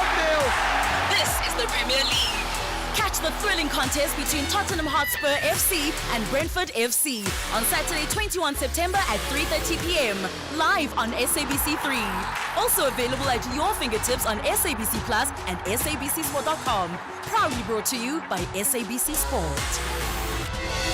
For the love of the game. Healthcare is everyone's business. Join the conversation at the 2024 GEMS Symposium on the 26th and 27th September 2024, where experts, policymakers and innovators will gather to discuss the future of healthcare. With the theme Innovate, Integrate, Accelerate, a universal health coverage commitment, the symposium will dive into key issues including healthcare access, disease prevention and health promotion. Visit www.gems.gov.za to register and for more information. Don't miss the chance to be part of this important dialogue. For 18 years, Kumbulekaya has been fostering healing through forgiveness and reconciliation. Are you asking me that? Yes. I grew up without a mom. So what happened to your family? What family? You are my family. What happened to you? Witness as families forgive one another and reunite after a long time. Catch the new season of Kumbulekaya on SABC1 every Wednesday at 9 p.m. Mzansi, what has become of our country? Gender-based violence is eating our moral fabric and we can no longer afford to turn a blind eye. This violence affects us all, occurring in various forms including femicide, which is the intentional killing of a woman because of her gender. It takes place anywhere, anytime, even in our own safe spaces at home. Working together with social partners through the National Strategic Plan on GBVF, the government aims to create a GBVF-free South Africa. As we acknowledge the gains from our 30 years of freedom and democracy, let us also work together to break the cycle of GBVF on our home ground. Call the 24-hour GBVF Command Center number on 0800 428 428 or text *120*7867#. A message from the GCIS. The world's best football league makes its return to S3. Will Arsenal finally win their first title since 2004? Or will Man City continue their dominance of the league and win their 7th title under Pep Guardiola? Will the Dutchman in Erik ten Hag and Arne Slot have something to say as Man United and Liverpool step in to contest for the title? But it's not only about winning the title. For some of the 20 teams, it's a chance to improve on their performances from last season. While for others, it's the battle to avoid relegation and stay in the top flight. Every team has a point to prove. This is not just football. This is a masterpiece being played out every weekend. Channel your best sport with the English Premier League. Saturdays at 3 p.m. on S3. Open up. S3. The Talking Point with Cathy Mohlahlana. Weekdays, 9 a.m. till midday. All right, we continue the conversation on the Talking Point for Citizens Corner this week. We're zooming in on the issue of water tankers and the mafias, really, the organized crime that has creeped into this water supply that we see in different parts of the country. Silo Chipu is head of human settlements at the city of Tshwane. Joseph Bracken is journalist at Ground Up. And of course, you already heard from Kieran Ryan, who's also a journalist, a freelance writer on this particular issue.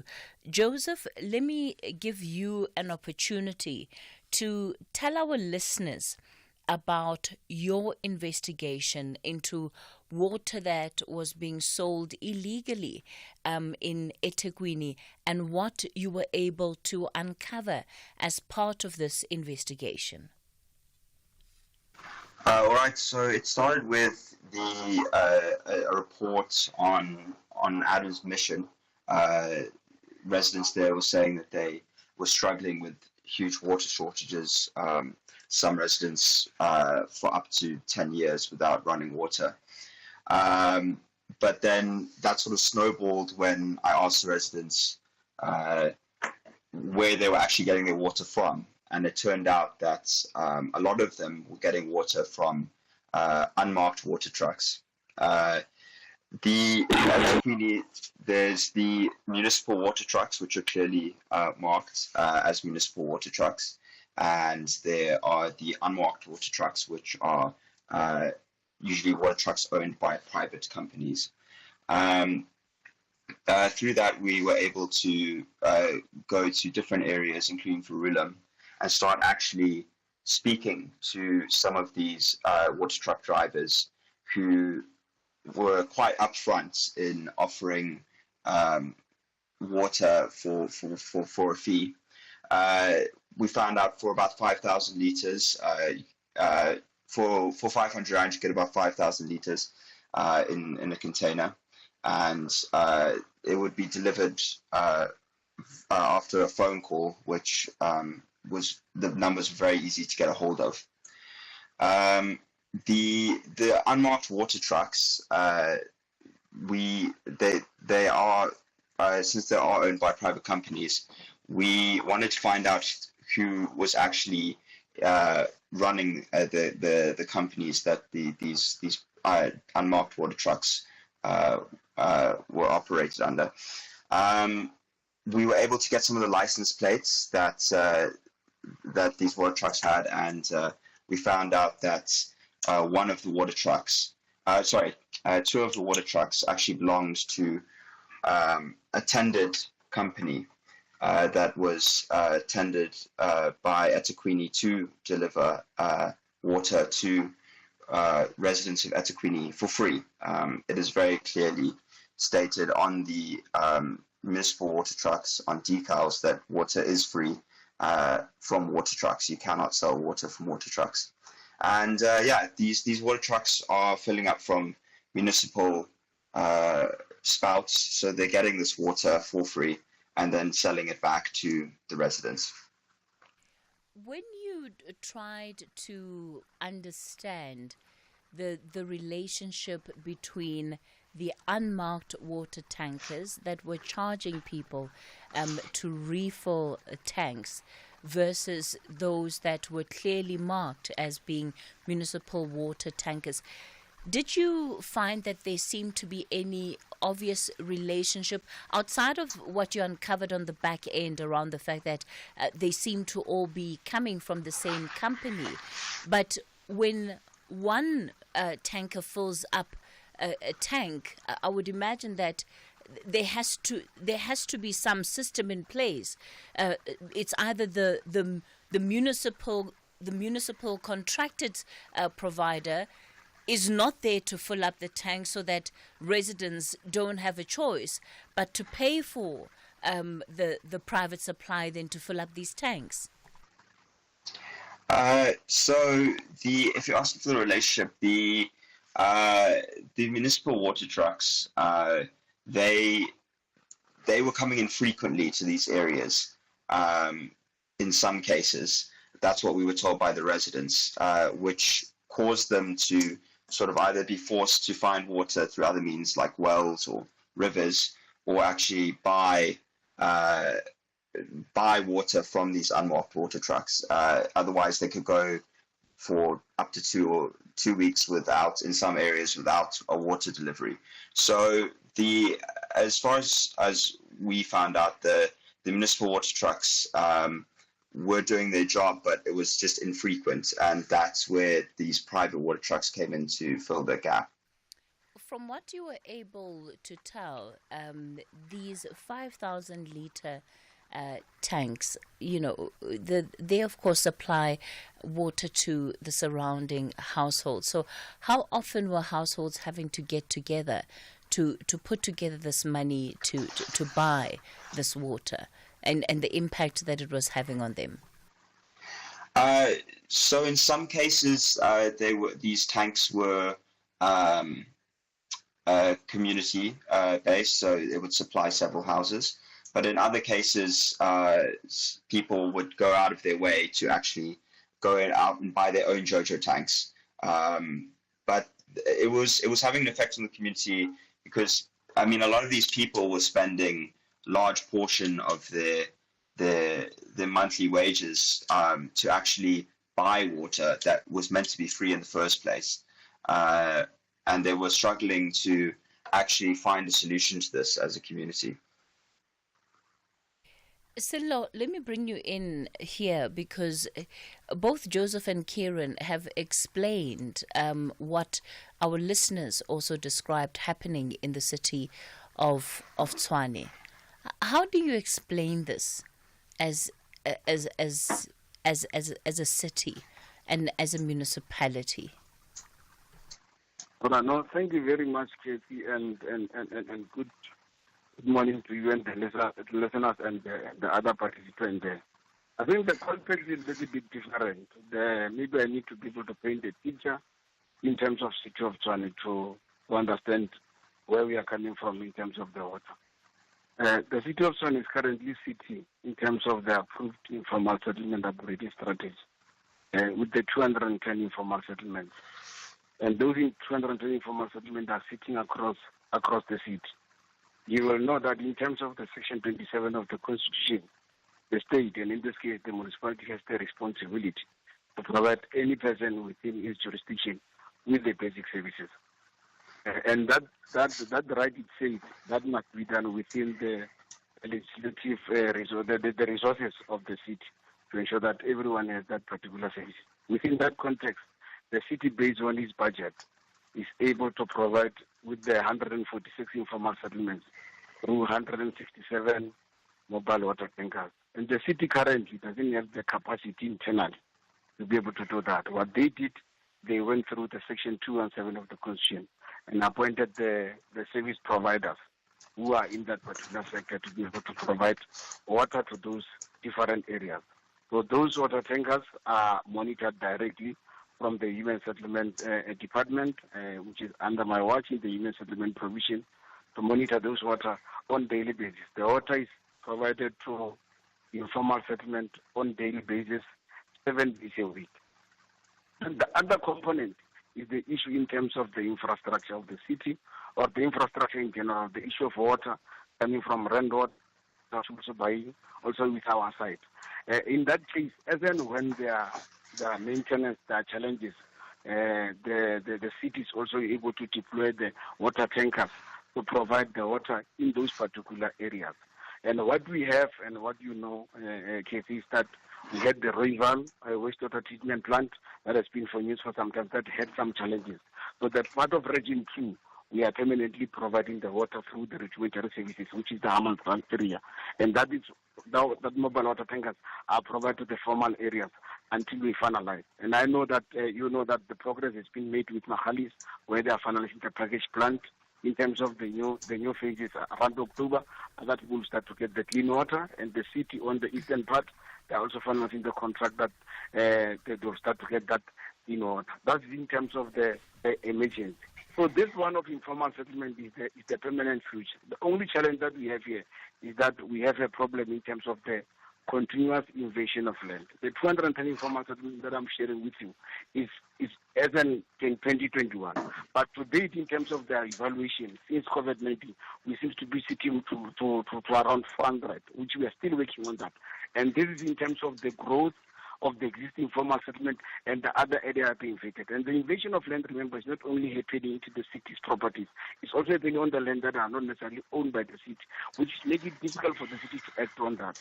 The case in point, which is it railing informal settlement, others the city are providing that informal settlement with 8 mobile water tankers, and they provide water on daily basis for those particular informal settlements. So, Sello, to make sure that we're on the same page, yes. The water tankers that you have described and you've deployed across the city to these 210 informal settlements, are they supposed to be charging residents for water? No, they are not. I'm still coming to that. I thought can I just complete my response? Yes, I'm still going to come back. So we are, for the informal settlement in question, we have deployed 8 water tankers.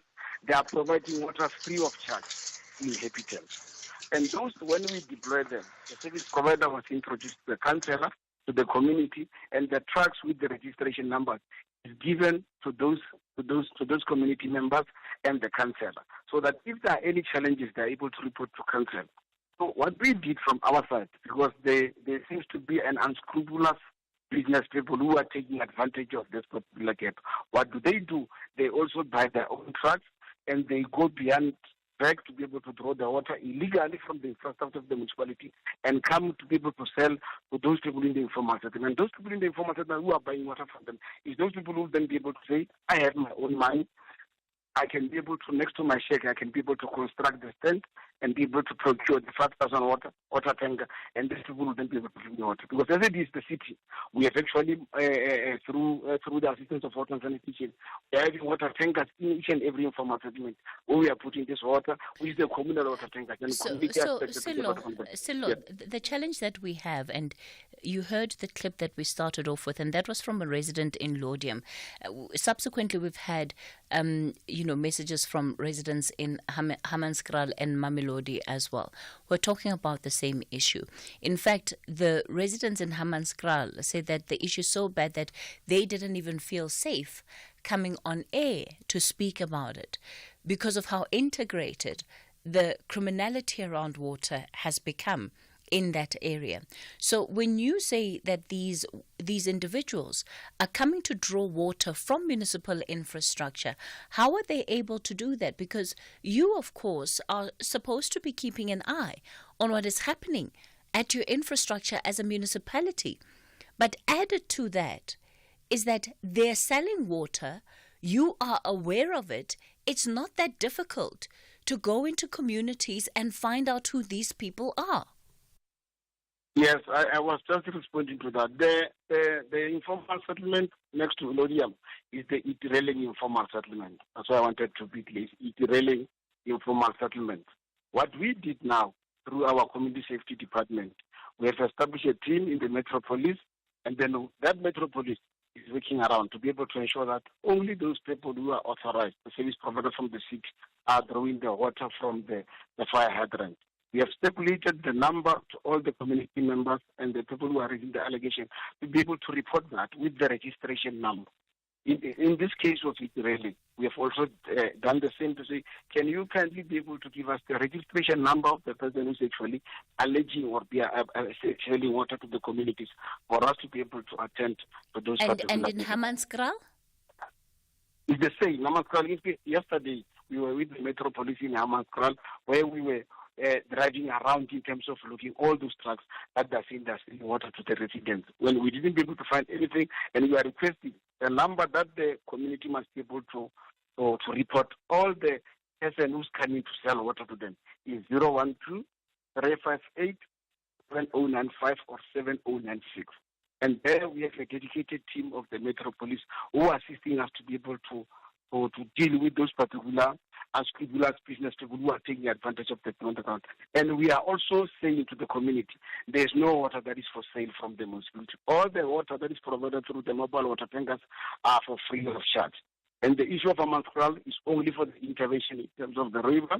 And I'm confirming that starting from October, they will be starting the new phase, and that phase will start to be able to cover some of the maintenance of the process.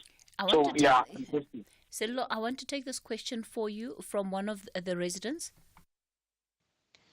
Good morning, Sister Cathy, and your guests there, especially to the City of Tshwane manager. I've just got a message from one of our councillors that they are currently using one truck of water to distribute the water in all these different areas because the trucks were not paid. So can he please explain what is the reason? How should we survive in these regards? Anonymous, Themba, Hammanskraal. Sello?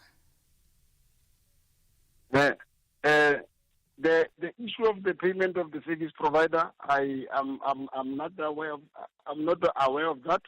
but I'll then be able to engage the process. Like I've indicated, there are two sets of service providers. I'm responsible for the provision in the informal settlement. There are those who are responsible for the formal area because of the issue of the rivers. I'll definitely be able to go and investigate from the water and sanitation. But the ones that are under my control in terms of informal settlement are currently on the ground and are working. So I'll check with the one from the water and sanitation and definitely will then be able to talk to them. If there are any delays in terms of payment, I'll check with them and be able to attend to that. I want to bring in some of our listeners into this conversation. I'll start it off. Oh, we've just lost him, Govan in Durban, because he used to work in a municipality. I wanted to get his view. I'm going to ask all of our listeners to please keep it as precise and to the point as possible. Bishop Mtambo, you're calling from Richards Bay. Good morning. Hi, this is Kate. How are you? Good. Go for it. Good to you and your listeners. I'm full-time in Benoni, Katie. I'm originally from Mbangeni. I have a family at home. I built them a big home. I'm the one buying water every month for my family in Mbangeni, Richards Bay. We have taps in our yards that was installed by a previous government of ANC, King's. And then after that, the water stopped from 2020. Since 2020 until today, Katie, I'm buying 5,000 liters of water from King's trucks every month for my family. Even if I'm at home, I have to call myself and to the guys and ask them. Even my councillor at the Ward 24 is aware of that. Sometimes I ask the councillor, please, can you help me? I can't get hold of the drivers. Can you get hold of one driver to come and give me water? He's going to get one guy. He's going to come with the truck. He's going to get share from the money. It's happening every day. I wrote the letters to the department, to Mlalazi, to the Premier, to the Presidency, from 2020 until today. No responses. Bishop, thank you for calling in, giving us a picture of what's happening in Richards Bay. Billy Mashas Kukune. Hello, sir. Here in Skukuni, there's a bad water supply. We're supposed to run from the Hoop Dam. The dam has been, the pipeline has been demolished, or what is called. Now, people who sell water here are people from the municipality.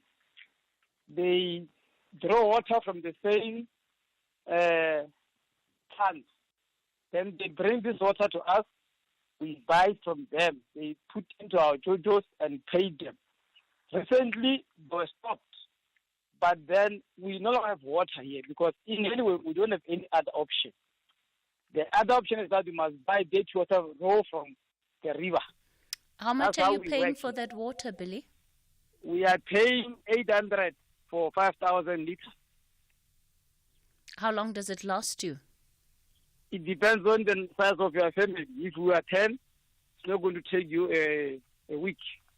Because for some of us, we are using for gardening and for flushing. Sure. Okay. Now, there's a problem. The problem is that there's no infrastructure. They've destroyed it. These water tankers are a problem. They will remain a problem, and they're a business for politicians, and they're a business for officials of government. Thank you. All right, Billy, thanks for that perspective. Klafa, you're in Rosettenville. Good morning. Morning, Kathy. Let me cut to the chase.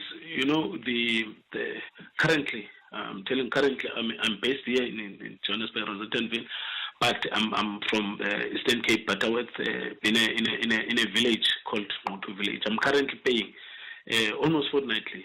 By the way, I'm paying your 1,500 per your 5,000 liters of water. 1,500. I'm telling you, there's let me just qualify it quickly when I get, there's this thing, there's water crisis, admittedly, but then now in this crisis, water crisis, you'll then have now the officials have found economic opportunities in a water crisis that we're actually having. I'm saying in particular in rural areas, in Butterworth, in my village there, what they actually have done, they themselves secured trucks now your water tankers themselves, the officials. Then they will then now sell, and it is they are benefiting from the crisis now. They will then now sell the very same water they're supposed to be providing people when there is a challenge with water. They will sell. I'm saying currently, I'm talking about myself now. I regularize home, especially in winter. We have to rely on the nature, meaning which your summer, when there rains. But then when there is no rain altogether, you still have to pay, especially if you're actually building. You know where rural people will build a house and then so on. Then you're going to be challenged. Let me tell you something, Cathy, quickly. It's an old problem. It's an old crisis, not something that just happened now. In 2020, I spoke to the then Deputy Minister, Pem Chwete, to please assist my community while I was based in Johannesburg. And unfortunately, at that time, I lost my grandfather. That was December 2020. The long and short of it is that she managed to convince your minister, it was Linda Sulu, and I must commend her for acting promptly at that time. On January 5th, 2021, there was a public meeting in my community about the issue of water crisis. All right. And admittedly, she said there is a crisis, we're going to fix it, but this is what actually happened. When we're debriefing now, myself and herself and the team, the delegation that I actually led, she made it very clear that the reason we're having this problem and it's not being solved, it is because the very same officials are beneficiaries of this very same crisis. I'm telling you, in that meeting, all mayors were there and everybody else, but nothing happened from there. It's happening now, as if rural people, they don't have rights. But as I close, Cathy, in towns, because I will ask, what is wrong with our rights? Why are we not equal in as far as rights? In Rosettenville, if there's no water, then there'll be those municipality tankers. But in rural areas, you'll be there for about 4 months, 5 months. There's no supply of water tankers. Thank you very much. We're completely out of time. I'll have to leave it there. Unfortunately, our guests, Joseph Bracken and Sello Chipo, we're going to have to leave it there with you as well. I do think, however, that we're going to have a follow-up of this conversation, especially based on what we've heard about what is happening in other parts of the country. Dawn breaks across the lush Serengeti plain, but paradise is fleeting as the animals face fresh challenges. Kali the lioness and Bakari the baboon may seem safe in their rock fortresses, but with rivals encroaching on all sides, their future hangs in the balance. Out on the plains, Duma the cheetah faces his destiny, and down by the river, baby hippo Mafuta strikes up an unlikely friendship with the crocodile Magamba. Channel your inner explorer with Serengeti Season 3, Sundays at 6 p.m. only on S3. Open up. S3. TUT Matatlanta ladies are focused on full points as they chase a suitable position in the top half. But UWC want to triumph and pressurize log leaders. This is the Hollywood Bet Super League. Catch Mzansi Queens of the beautiful game. TUT Matatlanta Ladies FC versus UWC Ladies FC on Saturday 21 September at 8:30 a.m. Live on SABC Sport on DTT Channel 4. Also available at your fingertips on SABC Plus and SABCSport.com. Brought to you by SABC Sport. For the love of the game. Becoming Elizabeth is the fascinating story of the early life of England's most iconic queen. With no clear heir, the death of King Henry VIII sets into motion a dangerous scramble for power. Elizabeth's fascinating and factual journey to secure the crown is filled with scheming, betrayal, and illicit relationships that threaten to bring forth her demise. At a time in which every man or woman of the court is on the wheel of fortune, which may take them to a position of great power one moment, or the executioner's block the next. Channel your inner royalty with Becoming Elizabeth, Saturdays at 9:30 p.m. only on S3. Open up. S3.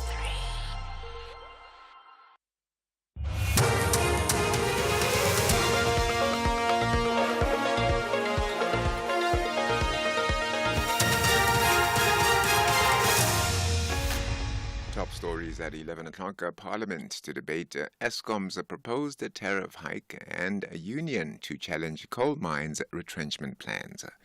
A very good morning to you.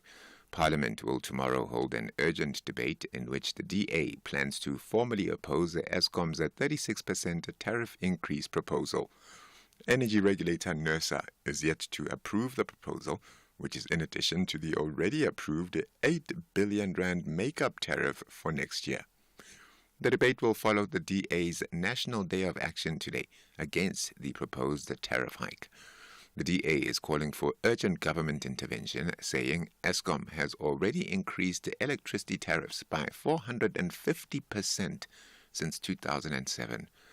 The party's Cathy Mohlahlana says approving the proposed increase would put an unbearable financial strain on South African businesses and households. The DA is resolute in its opposition to these extortionate increases, which threaten the livelihood of millions of South Africans, forcing them to choose between keeping the lights on or putting food on the table. This mass action is being organised ahead of the urgent debate in Parliament scheduled for Thursday, 19 September, where the DA will formally oppose Eskom's exorbitant demands. Together we can prevent this reckless increase that will further devastate South African families and businesses. EFF leader Julius Malema says the government of national unity has already failed. His comments come after the newly appointed Basic Education Minister Ziviwe Gwagube failed to attend a ceremony at which President Cyril Ramaphosa signed the Basic Education Laws Amendment, or the Bella Bill, into law. Speaking to our news desk last night, Malema described the GNU as a marriage of inconvenience between the ANC and the DA. It has failed. How can a minister not go to a place where the president is signing a bill? That is bringing cabinet in to distribute. The president should have fired that minister there and there, because when you are there, you are no longer serving the DA constitution. You are serving the South African constitution. This has failed even in practical terms, not in theory. The Bella Bill exposed these people for what they are, a marriage of inconvenience, a DA-led government. The passenger rail agency PRASA says the sustainability of the country's rail system depends on passenger numbers. PRASA appeared before Parliament's Transport Committee to brief it on its strategic plan, which includes an integrated approach to transforming rail and road public transport services. The rail agency's financial statement has improved from a disclaimer to a qualified audit opinion in the 2023-24 financial year. PRASA CEO Hisham Emeran. The one thing that always indicates the health of a rail system is your passenger numbers. We are nowhere near the passenger numbers that we have transported in the past. Just to give an indication, if you look back pre-2014, 2015, where passenger numbers were sitting close to 500 million passengers per annum. As at the end of last year, we saw a very good increase from a very low base. At the end of last year, we achieved 40 million passengers, and that is part of the recovery process. Bear in mind, honourable members, when we came out of the lockdown, the COVID period, out of that 40, only 4 corridors were operational. Mine Workers Union NUM says it'll soon interdict Siriti Resources from proceeding with its planned retrenchment of more than 1,000 workers. The coal miners' plan has infuriated unions, which say it'll force their members deeper into poverty. But Siriti says its multi-product operations at the Middelburg Mine Services and at the Klipspruit Southeast Pit, together with related opencast activities at Klipspruit Opencast, are currently not commercially sustainable and require restructuring. It has blamed Transnet's underperformance and general market volatility. Here's the union's Malukutu Mutubatsi. They are just misleading the nation, because in Highveld we've got Tungela that has 5 operations, and it is also export. So Tungela takes its coal to Richards Bay. So it can't only be Siriti that is having these challenges. We've got Glencoe that has 3 operations in Highveld. It is also export. It takes coal to Richards Bay. We've got Exaro with 2 operations. Why all these other mining houses don't have a problem, but the problem is only in Siriti? It is because these other mining houses, the likes of Tungela, they respect our laws and they believe that permanent employment is the one that can sustain our people. And there's a temporary water supply disruption in Laudium and Attridgeville on the west of Pretoria due to scheduled repairs on the H14 pipeline and Laudium reservoir outlet. The City of Tshwane says the essential work, which started this morning, will result in a 12-hour water supply interruption. The city's Lindela Mashiho explains why the repairs are necessary. The leaks occurred after the first phase's tie-in work which was done on the system last week. The work involved connections on a high-pressure H14 line, installation of Laudium reservoir outlet valve, as well as the Laudium reservoir bypass pipeline. The valve and the bypass pipeline to the existing Laudium reservoir outlet pipe experienced a significant leak on the existing supply pipe downstream of the tie-in location. The team also observed a minor leak on the H14 connection point. The top story this hour: Parliament will tomorrow hold an urgent debate in which the DA plans to formally oppose Eskom's 36% tariff increase proposal. For SAFM News, Kemudupi Makhalemele. SAFM 104 to 107 nationwide. This Heritage Month, SAFM invites you to celebrate the rich tapestry of our nation's diverse cultures. From the vibrant beats of our traditional music to the flavors of our unique cuisines, every culture tells a story of strength, unity, and identity. We honor the heroes and heroines who laid down their lives for our freedom, reminding us that our shared heritage is what makes us strong. Together as one, we celebrate who we are because our culture is our identity. This Heritage Month, let's celebrate every culture, every story, and every voice.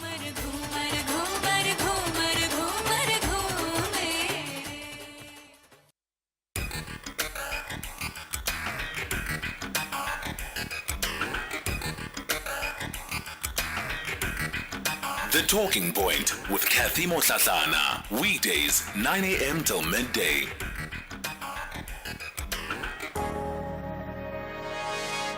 You're listening to The Talking Point. We're leading the conversation on SAFM. Welcome to the final hour of the show. Coming up in this hour, we are going to be dealing with the issue of unemployed social workers and what the Department of Social Development is going to be doing to address this issue, because we know we do have a shortage of social workers, at least those that are in the system and are actively working, able to respond to cases that come up in communities. So that's the conversation that we'll have during the final hour. Before we do that, Sello Chipu of the Human Settlements Head of Human Settlements in the city of Tshwane, wanted to respond to some of the questions that were raised, in particular around water supply issues, especially corruption involving tankers in the city. So, Sello, I'm going to give you a couple of minutes to respond. I do think by and large you responded to the questions. You're going to follow up on the issue of those tankers that, or those service providers rather, that are said to not have been paid. But most importantly, there does seem to be a lot more than meets the eye when it comes to those that are running the private water tankers and selling water to people, and those that are of course, appointed by the municipality. And it does seem that the municipality has allowed the situation to get to where it is today. No, thank you very much, Cathy, and we appreciate for you to giving us this opportunity just to have a proper closure of our discussion. I've noted that we'll have a follow-up discussion, but I just want to emphasize to the listeners that in the city of Tshwane, if there are any person who's coming to be selling water, we are requesting that the residents, they must call this number 012-358-7095 or 7096. The resident can be synonymous. We definitely taking this matter serious, and what we have said to our service providers, we are very clear. If we found that they are acting outside the contract, we are going to be able to recommend for immediate termination, and we recommend to National Treasury to release them so that they don't do business with any state entity. We're very clear with our service providers that the basis of the contract with us is a trust.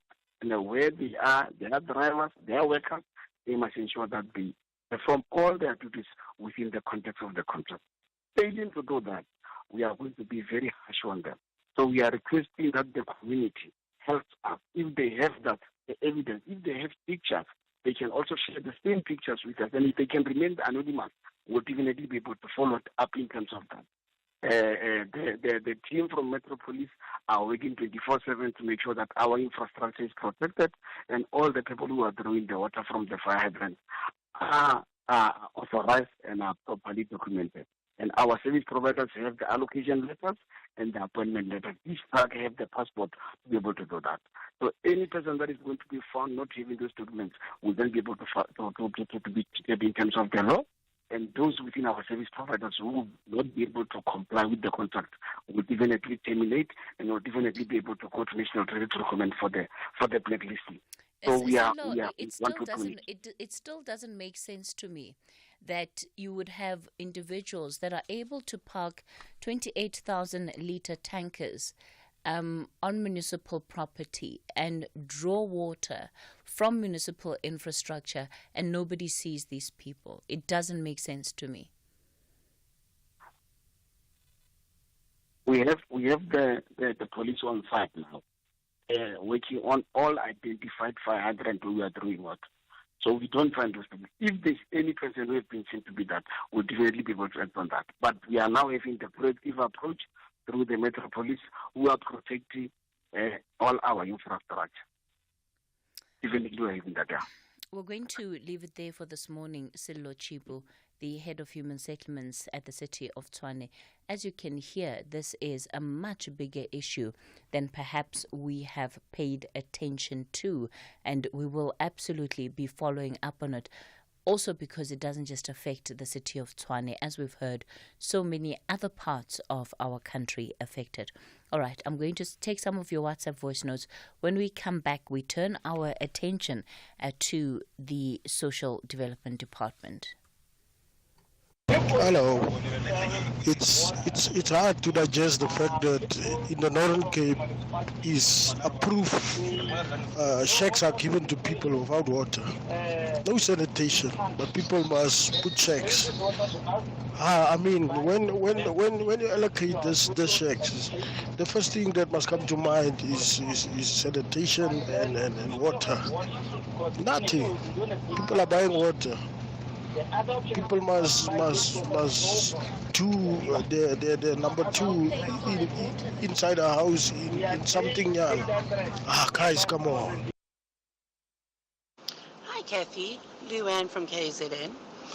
Cathy, a while ago we had water problems in Tugela Mouth. We fall under Mandeni municipality. And the water trucks weren't coming round. One of the ladies in town phoned the driver, I don't know if she obviously had his number, to say, please can you come deliver water to Tugela Mouth? And he had the audacity to say, sure, you've got to pay me 800 Rand to deliver the water, which is obviously municipal water. Good morning, Cathy and SFM listeners. You see, Cathy, on the issue of water, we people, we also have got a big problem. That's why you see there are 30 forces who are fighting for the mayor of Tshwane to be removed, because he came out with the idea to say all these service providers who are owning trucks, refuse and water, who are dealing with the Tshwane, they must put the tracking system so that they can monitor if the trucks are doing their job. But because we've been allowing propaganda to be peddled on us, now we are saying, no, we don't want this mayor must go out, but yet he is coming to solve the problem. This is the same problem they want to solve. Thanks.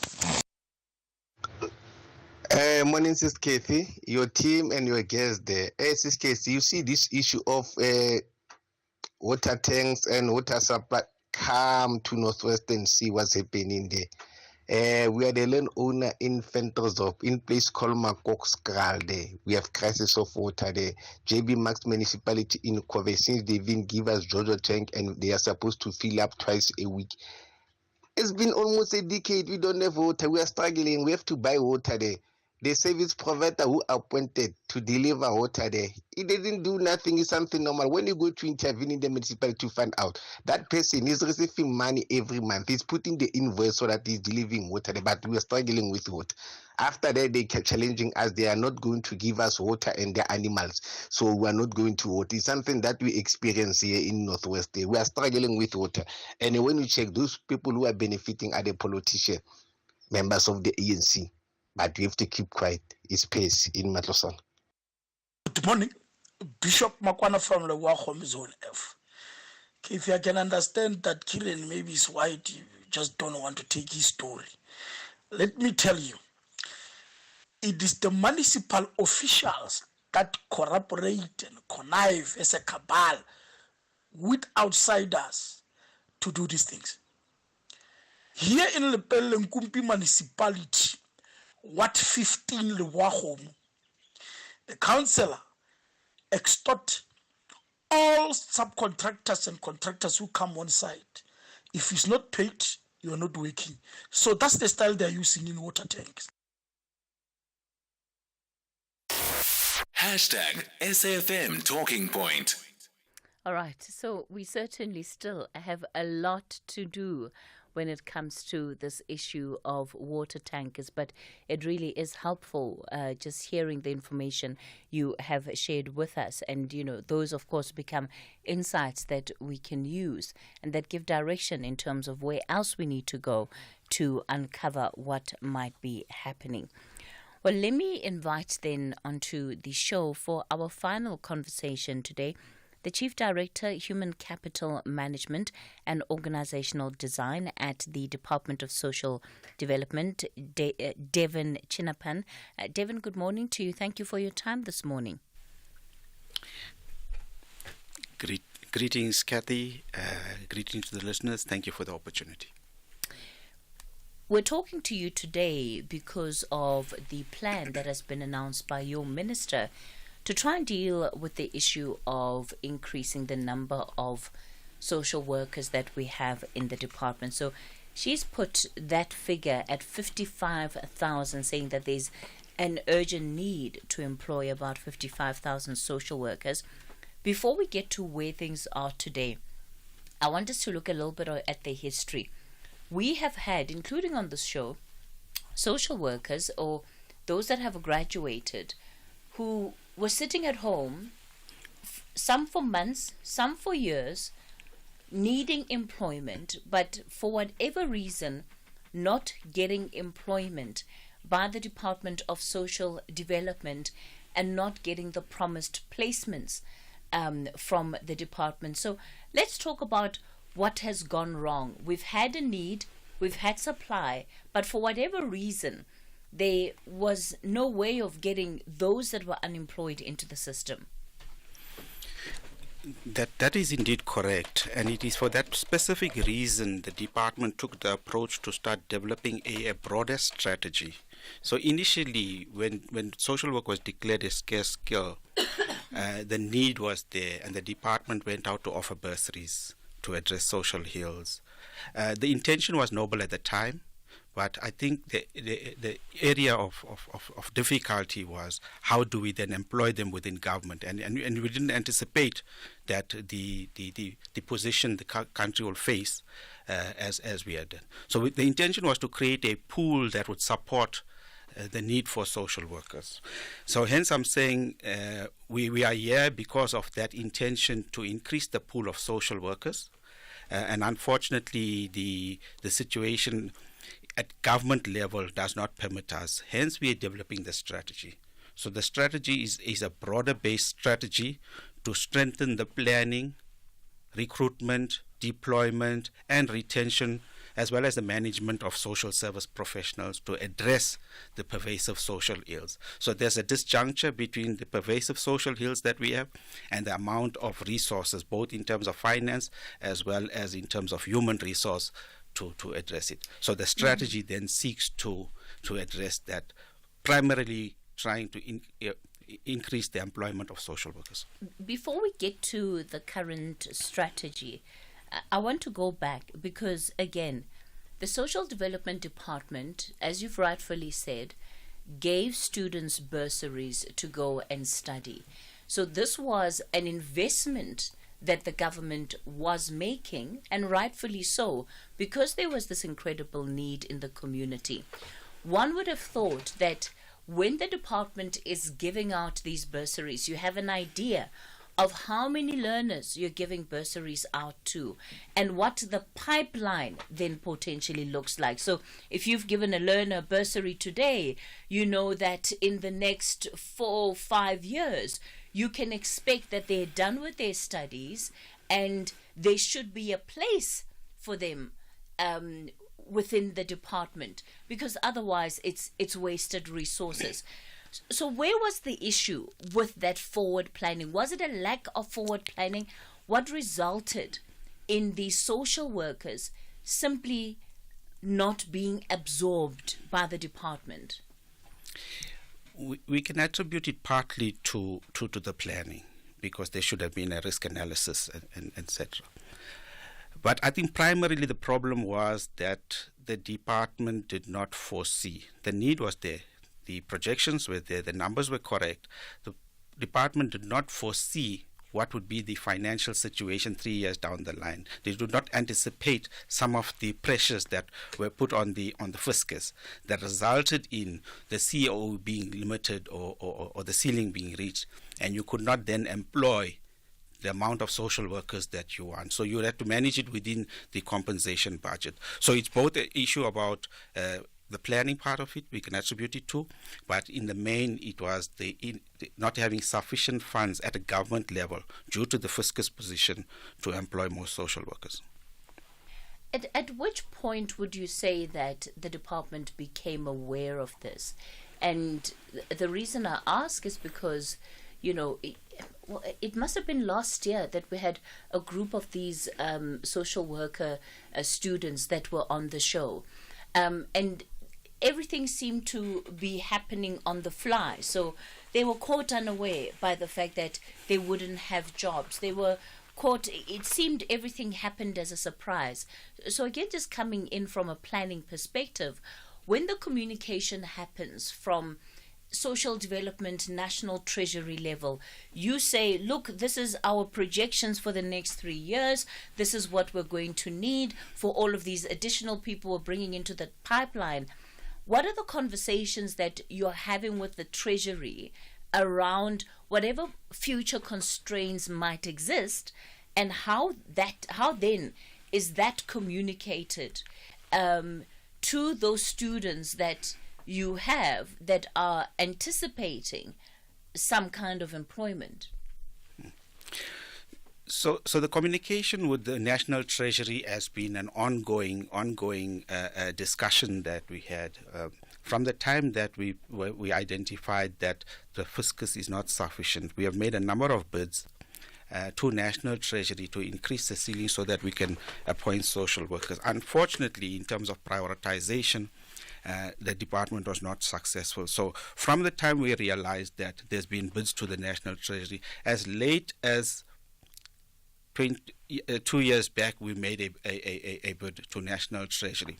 We made a collective bid because social development is not the only department that employs social workers. You have correctional service, SAPS, defense, education, and so we made a collective bid to National Treasury, which was unsuccessful. In the last financial year, or as we sit here now, we have tabled a bid for the social development sector for the national and the provincial departments. So that engagement with National Treasury in terms of budgeting has been an ongoing process. Unfortunately, it would appear that our requests are not seen favorably, or they maybe not be a priority. What are the reasons that you're given for why these bids are unsuccessful? Because I imagine that you get there and you make the case for why these social workers are needed, right?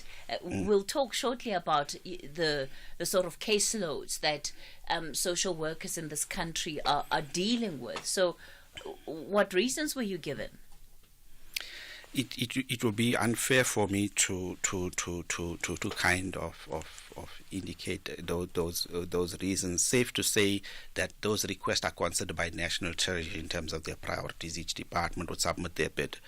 So in the main, it would be that there's not sufficient budget to consider our request in terms of that, but.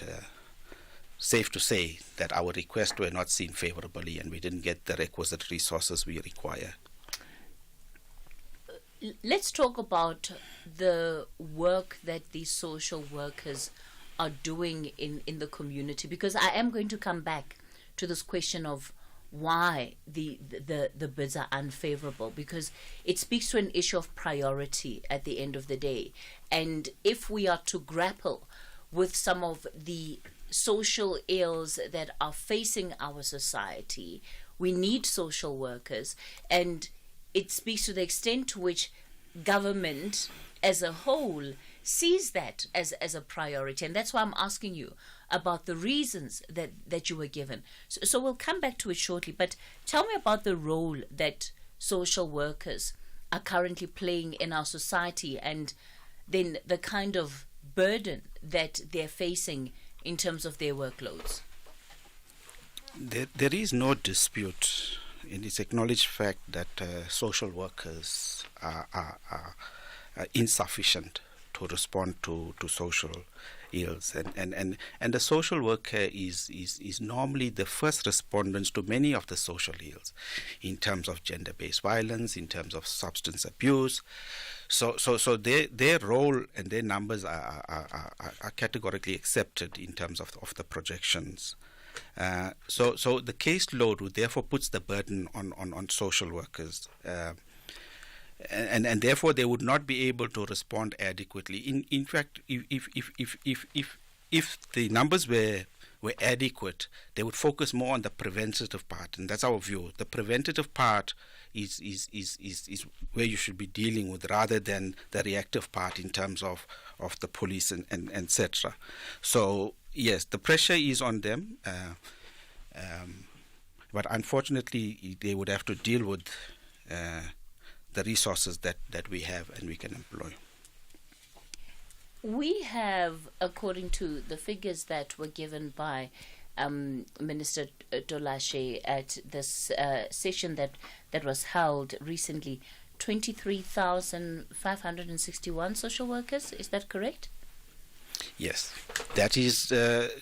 Yes, that is for the social development sector, including that's employment by government, including your Department of Defense. Basic education, SAPS, correctional services. Okay, so give us a breakdown then of what that 23,000 practically means.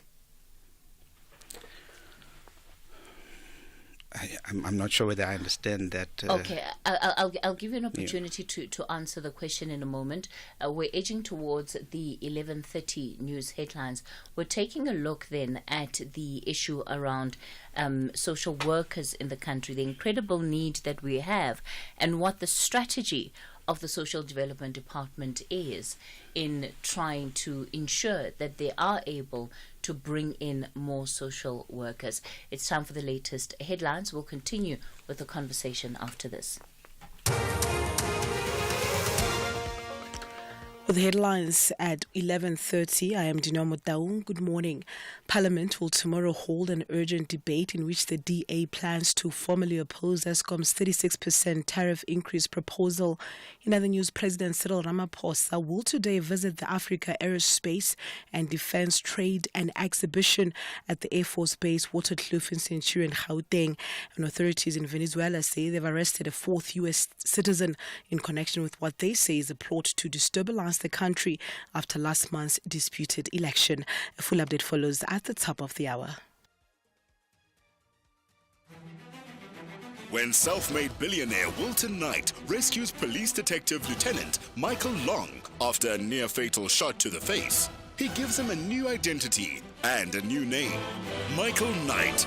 Paired with the unique Knight Industries 2000 aka kit, they are brought in during situations where direct action might provide the only feasible solution. Kusazo Shuba and Michael Knight and Kit are ready to rise to the occasion. Channel your best retro with Knight Rider, weekdays at 12 p.m. only on S3. Open up. Kickstart your journey to success in 2025 with the Durban University of Technology. DUT offers programs in the faculties of Accounting and Informatics, Applied Sciences, Arts and Design, Engineering and the Built Environment, Health Sciences and Management Sciences, open for applications for 2025. Applications close on 30th September 2024, but dates may vary. Visit dut.ac.za for a full list of available programs and entry requirements. Apply now through the Central Applications Office by visiting cao.ac.za. And we went on a water safari, and Mom spotted a hippo, and it said, There is a place where you can see wonder and the wild, with breathtaking scenery and endless landscapes. Enjoy good food and embrace great taste. And the next day we went to the Reed dance. I saw the maidens handing over reeds to the mighty Zulu king, and the Zulu warriors chanting, Bayede! Explore all this and more in the magical Zulu Kingdom. This message is brought to you by KZN Tourism and Film Authority. Africa Chizembe. As trees and flowers blossom, the nation gets brighter and excited for sporting action. Tune in to SABC Sport on DTT Channel 4 and SABC radio stations. Also available everywhere for everyone, always on SABC Plus and SABCSport.com. SABC Sport celebrates the nation's diverse culture and heritage. Happy Heritage Month. Proudly brought to you by SABC Sport. For the love of the game. The Talking Point with Cathy Mohlahlana. Weekdays, 9 a.m. till midday. We continue the conversation on The Talking Point. The Chief Director, Human Capital Management and Organizational Design at the Department of Social Development, Mr. Devin Chinnapan, is our guest this morning, and he's unpacking then the department's plan around trying to bring in more social workers into the system. So, Devin, before we went to the break, we're talking about the 23,000 social workers that this country has. And the question I asked is, what does that practically mean for how they're then distributed across the country, their allocations, their caseloads, and their ability to respond to issues as and when they arise?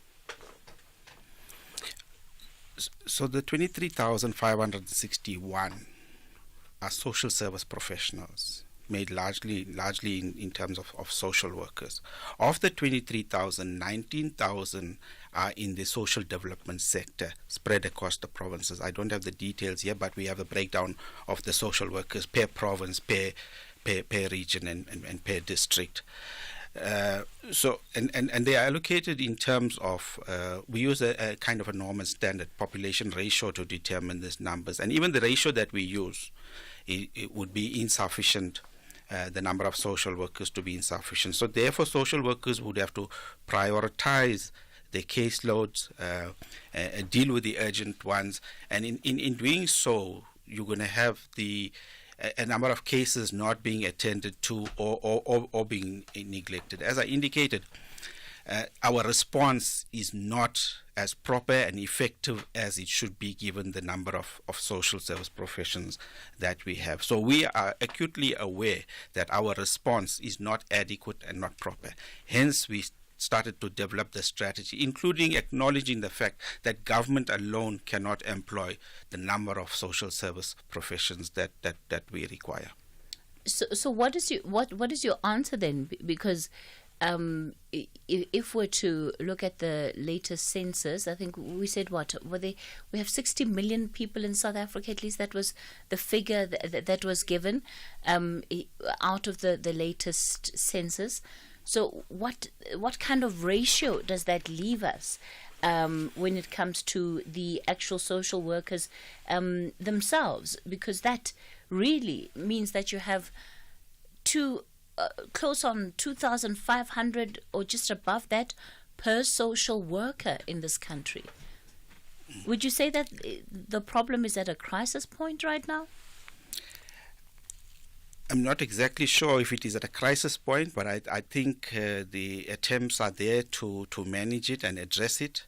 I think those pressure points and hotspots are being addressed in terms of the resources that we currently have. The NDP predicted 55,000 social workers that we should have by 2030, and our shortfall is around 31,000. So there is a definite disjuncture in terms of our allocation to respond to those social ills. So what's the plan then, right now?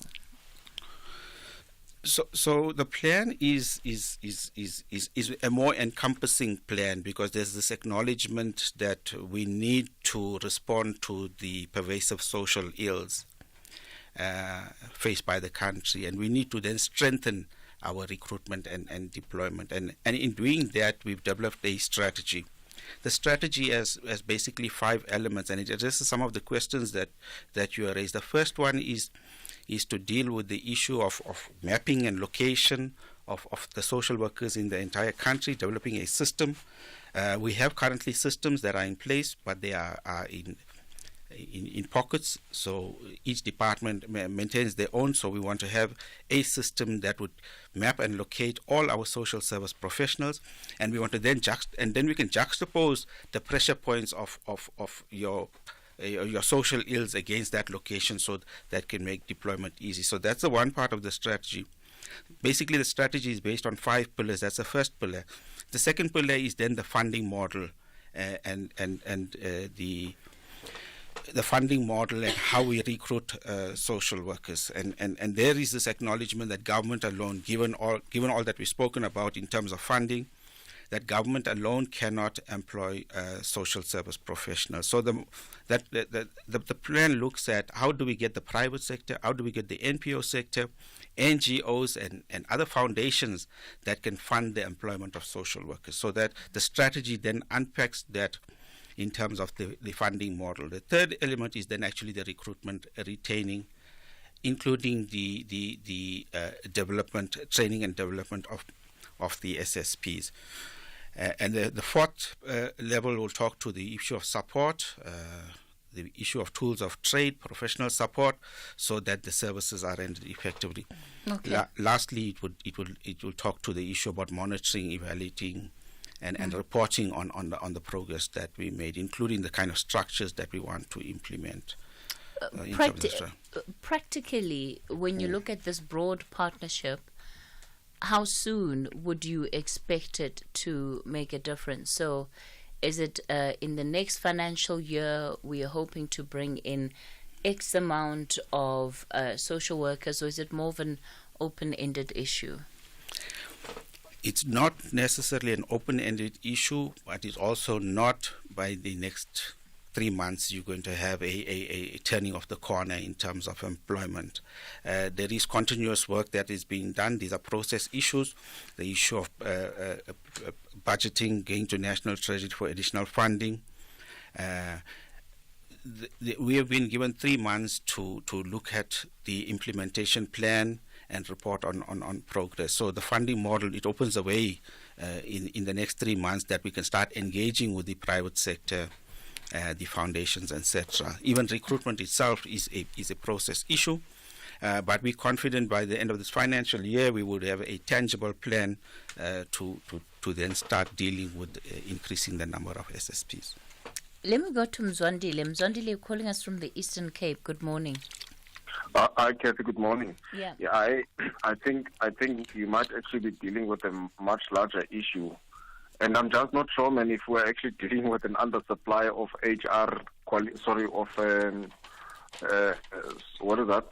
social worker qualified people. In the sense that what I would have wanted to know from your guest is, number one, what is the relationship between social development, the universities, and NSFAS? And let me explain what I mean by that. One, what is the amount of qualified social workers who do not have employment?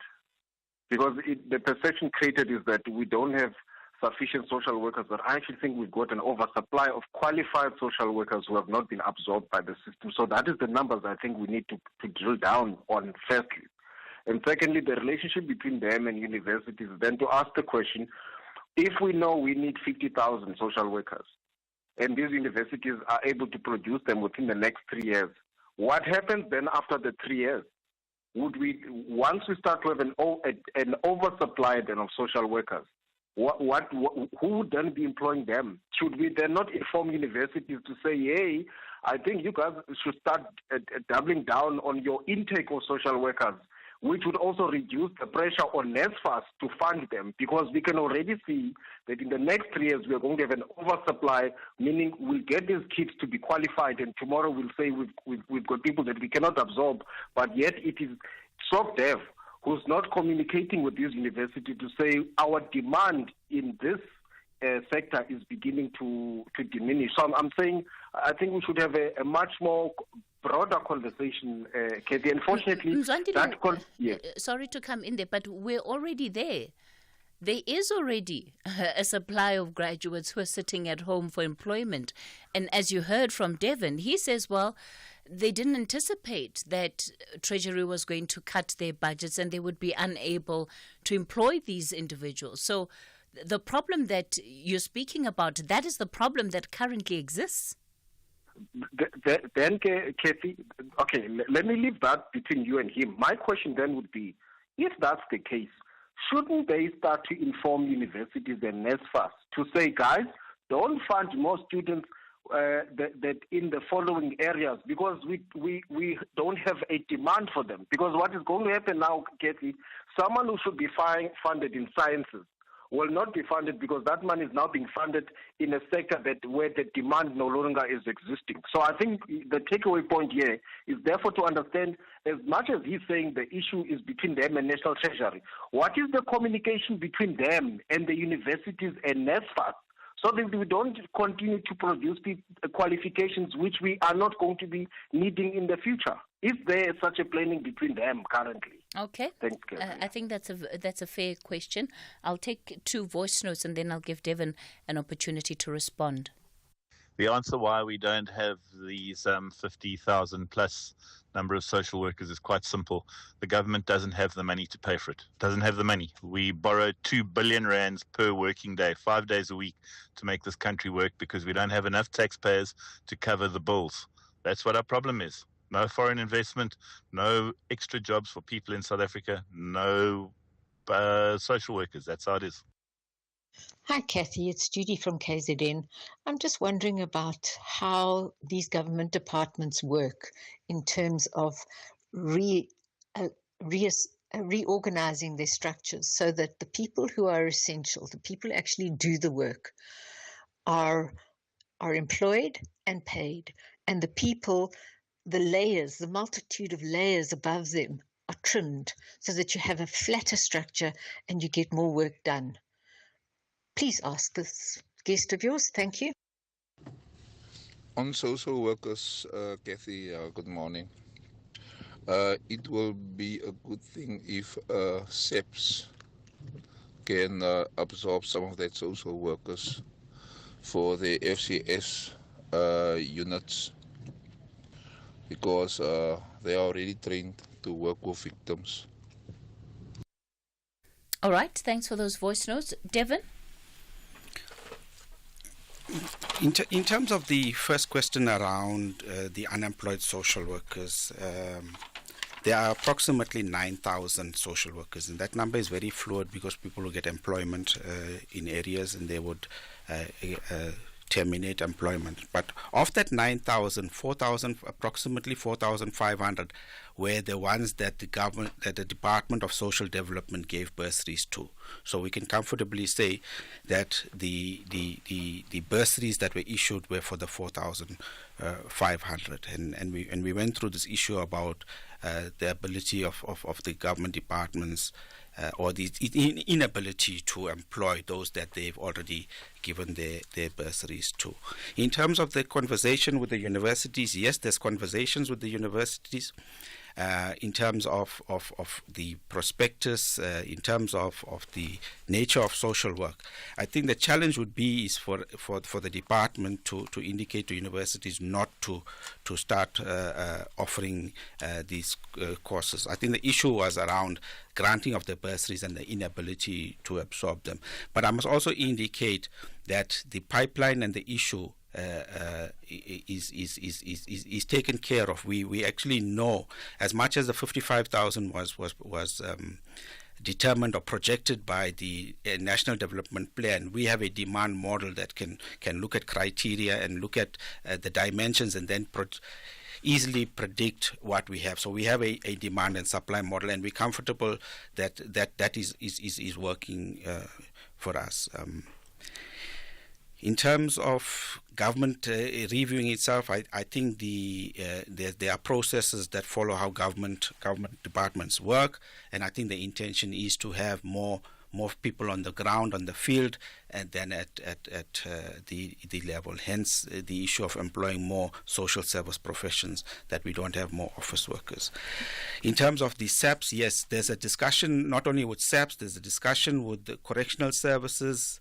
There's a discussion with defense and basic education in terms of how do they employ social workers in each school as a base, as a starting point, and how the social development support other government departments in getting the adequate resources to employ. So those conversations are ongoing and as we speak are taking place. Okay.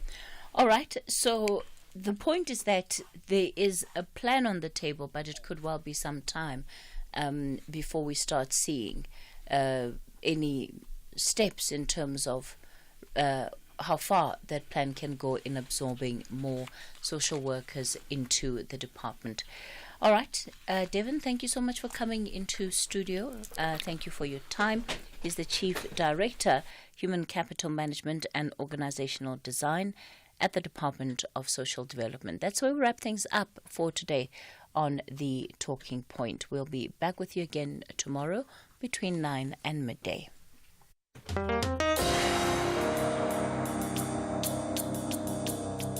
The book reading. Please note that the views expressed in this book are not that of the station. Listeners' discretion is advised. SAFM presents another episode of A Life of Purpose, written by Luvuyo Wochela and Lumkile Wiseman Kuhlu. The reader is Lerato Velase.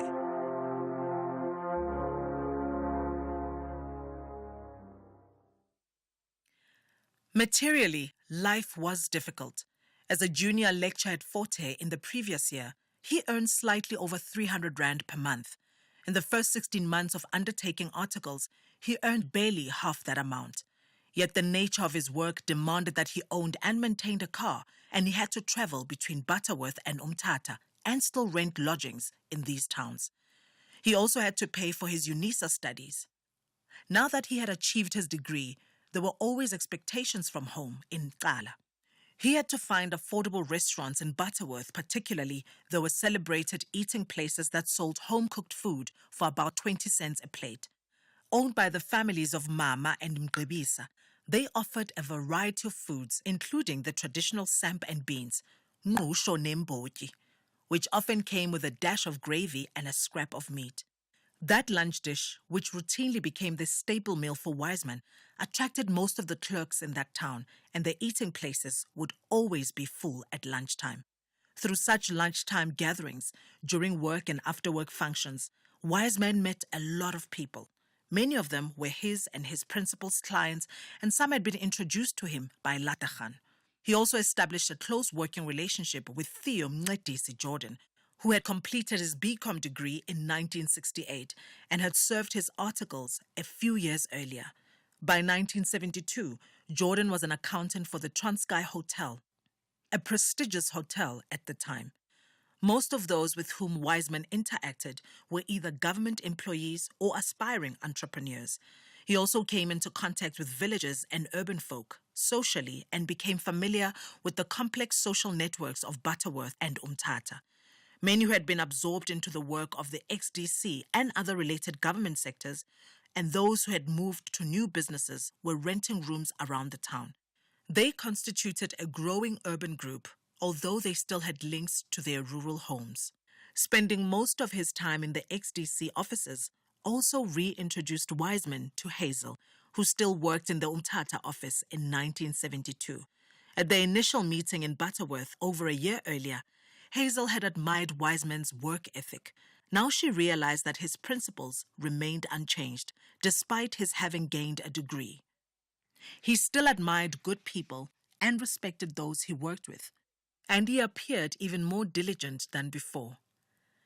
The people he was associated with were mainly those he worked with, and of course some of these would say, "Oh no, that one is studying. He can work for long and even longer hours." At the XDC office, we would get to work and he would already be there. You wondered what time he wakes up if he was already there when we arrived at work. In him you saw somebody you just respected and who was very serious about what he was doing. Of course, one of the saddest things was that he spent a lot of his money on expensive books. Wiseman was again taken with Hazel, though he thought she seemed to spend rather a lot of her money on clothes and shoes. Wiseman thought Hazel had exceptionally good taste in clothes, and of course she was cheerful. It was wonderful just to watch her and listen to her talk. Their mutual attraction pulled them ever closer. Hook, Vihan and Cross's offices at Leeds Road in Umtata were not far away from the XDC where Hazel worked, and whenever Wiseman worked in those offices, he and Hazel got time to learn more about one another. They chatted and shared information about their families and their respective homes. Their meetings began to spill over into the weekends, largely because of their studies with UNISA. Hazel had a study group that met regularly on Saturdays in the Norwood area of Umtata, where she and Wiseman stayed in separate lodgings on the same street. Occasionally, Wiseman visited her in the study group, and at times he contributed to her group discussions. Hazel vividly recalls Wiseman's living quarters when she and her friend Zodwa visited him for the first time. He was staying in a one-room place, not a one-bedroom flat, just one room. Of course, there was a small desk, the study, the bed, the wardrobe, and then that little corner kitchen. And of course, that day, he had cooked everything in one pot. Everything literally, like stew in one pot, except the rice. And he said, "It's just that I don't want to have so many dishes to wash." Wiseman nevertheless believed that Hazel enjoyed his cooking. At the end of 1972, Wiseman felt he was coping well with the articles, and he had also managed to pass the commercial law course, which he had registered with UNISA. He was, however, still despondent about his progress with the course on Introduction to Data Processing, and had not even attempted his assignments in that course during the year, because he still lacked exposure to a computer. On re-registering for the course at the beginning of 1973, he vowed he would do better, but he realized as the year progressed that he was still struggling. By now, his courtship of Hazel was serious, and in mid-1973, he decided to introduce her to his parents in Qala. Hazel recalls their first long weekend trip from Umtata to Qala and their stopover in Ngobo at the home of Sanele Titus, one of Wiseman's business clients and a friend. She also recalls how nervous she was when she finally set foot for the first time in the Nkuhlu household. To her relief, she was warmly received, and both Wiseman's parents wanted to know more about her home and family. Wiseman, who was approaching the age of 30, felt that the time was right for him to get married. Before they could make such an important decision, however, Hazel also felt that it was important to introduce Wiseman to her mother and her family. Although their ever-growing commitment to each other had moved into their social lives, they still had to focus on more mundane activities. Wiseman had progressed well with his articles and had managed to pass his UNISA courses, but the dreaded Introduction to Data Processing was yet again his nemesis, and he was no longer sure that he would ever succeed in qualifying as a chartered accountant. Then, unexpectedly, on the brink of the 1974 mid-year examinations at Forte, he was invited by his former head of accounting, Mr. van Eerden, to attend a special lecture presented by a guest, Professor Leon Kritzinger, who was the head of the accounting department at the University of Cape Town. That was the stroke of luck he required in order to move forward. As it turned out, van Eerden, who had stayed in touch with most of his past students, had sent some of their academic records to Kritzinger, who was particularly impressed by how Wiseman had performed in accounting and auditing. Wiseman had an opportunity to spend some time with Kritzinger after the lecture and told him about his progress in serving articles and also his ongoing trials and tribulations with the UNISA course on the Introduction to Data Processing. Without hesitation, Kritzinger invited Wiseman and Theo Jordan to come and join the UCT's CTA class in the Department of Accounting for the 1975 academic year. That invitation was an additional excitement in Wiseman's life, as he was poised to finish his articles at the end of that year. More importantly, marriage preparations were at the final stages, as they had received consent from their parents. They decided on a small wedding, as they couldn't afford a lavish one, but as Hazel was a devout Catholic, they required blessings from her priest. A small but jovial midwinter wedding took place and was attended by a few friends, some of whom were clerks and colleagues of Hazel's and the Sigaba family, Wiseman's landlords. On 4 July 1974, they officially declared their vows at the Umtata Magistrate's office. Hazel remembers the early years of their marriage as a time Wiseman was relaxed, and she also enjoyed that they shared the same intimate space. I was really excited, and I saw that this person could laugh and could talk and was very human after all, and not too serious as everyone had thought. So we stayed in this one room, which was our kitchen, dining room, and bedroom. I mean, that was the place I treasured most. We could chat while we worked and shared household activities.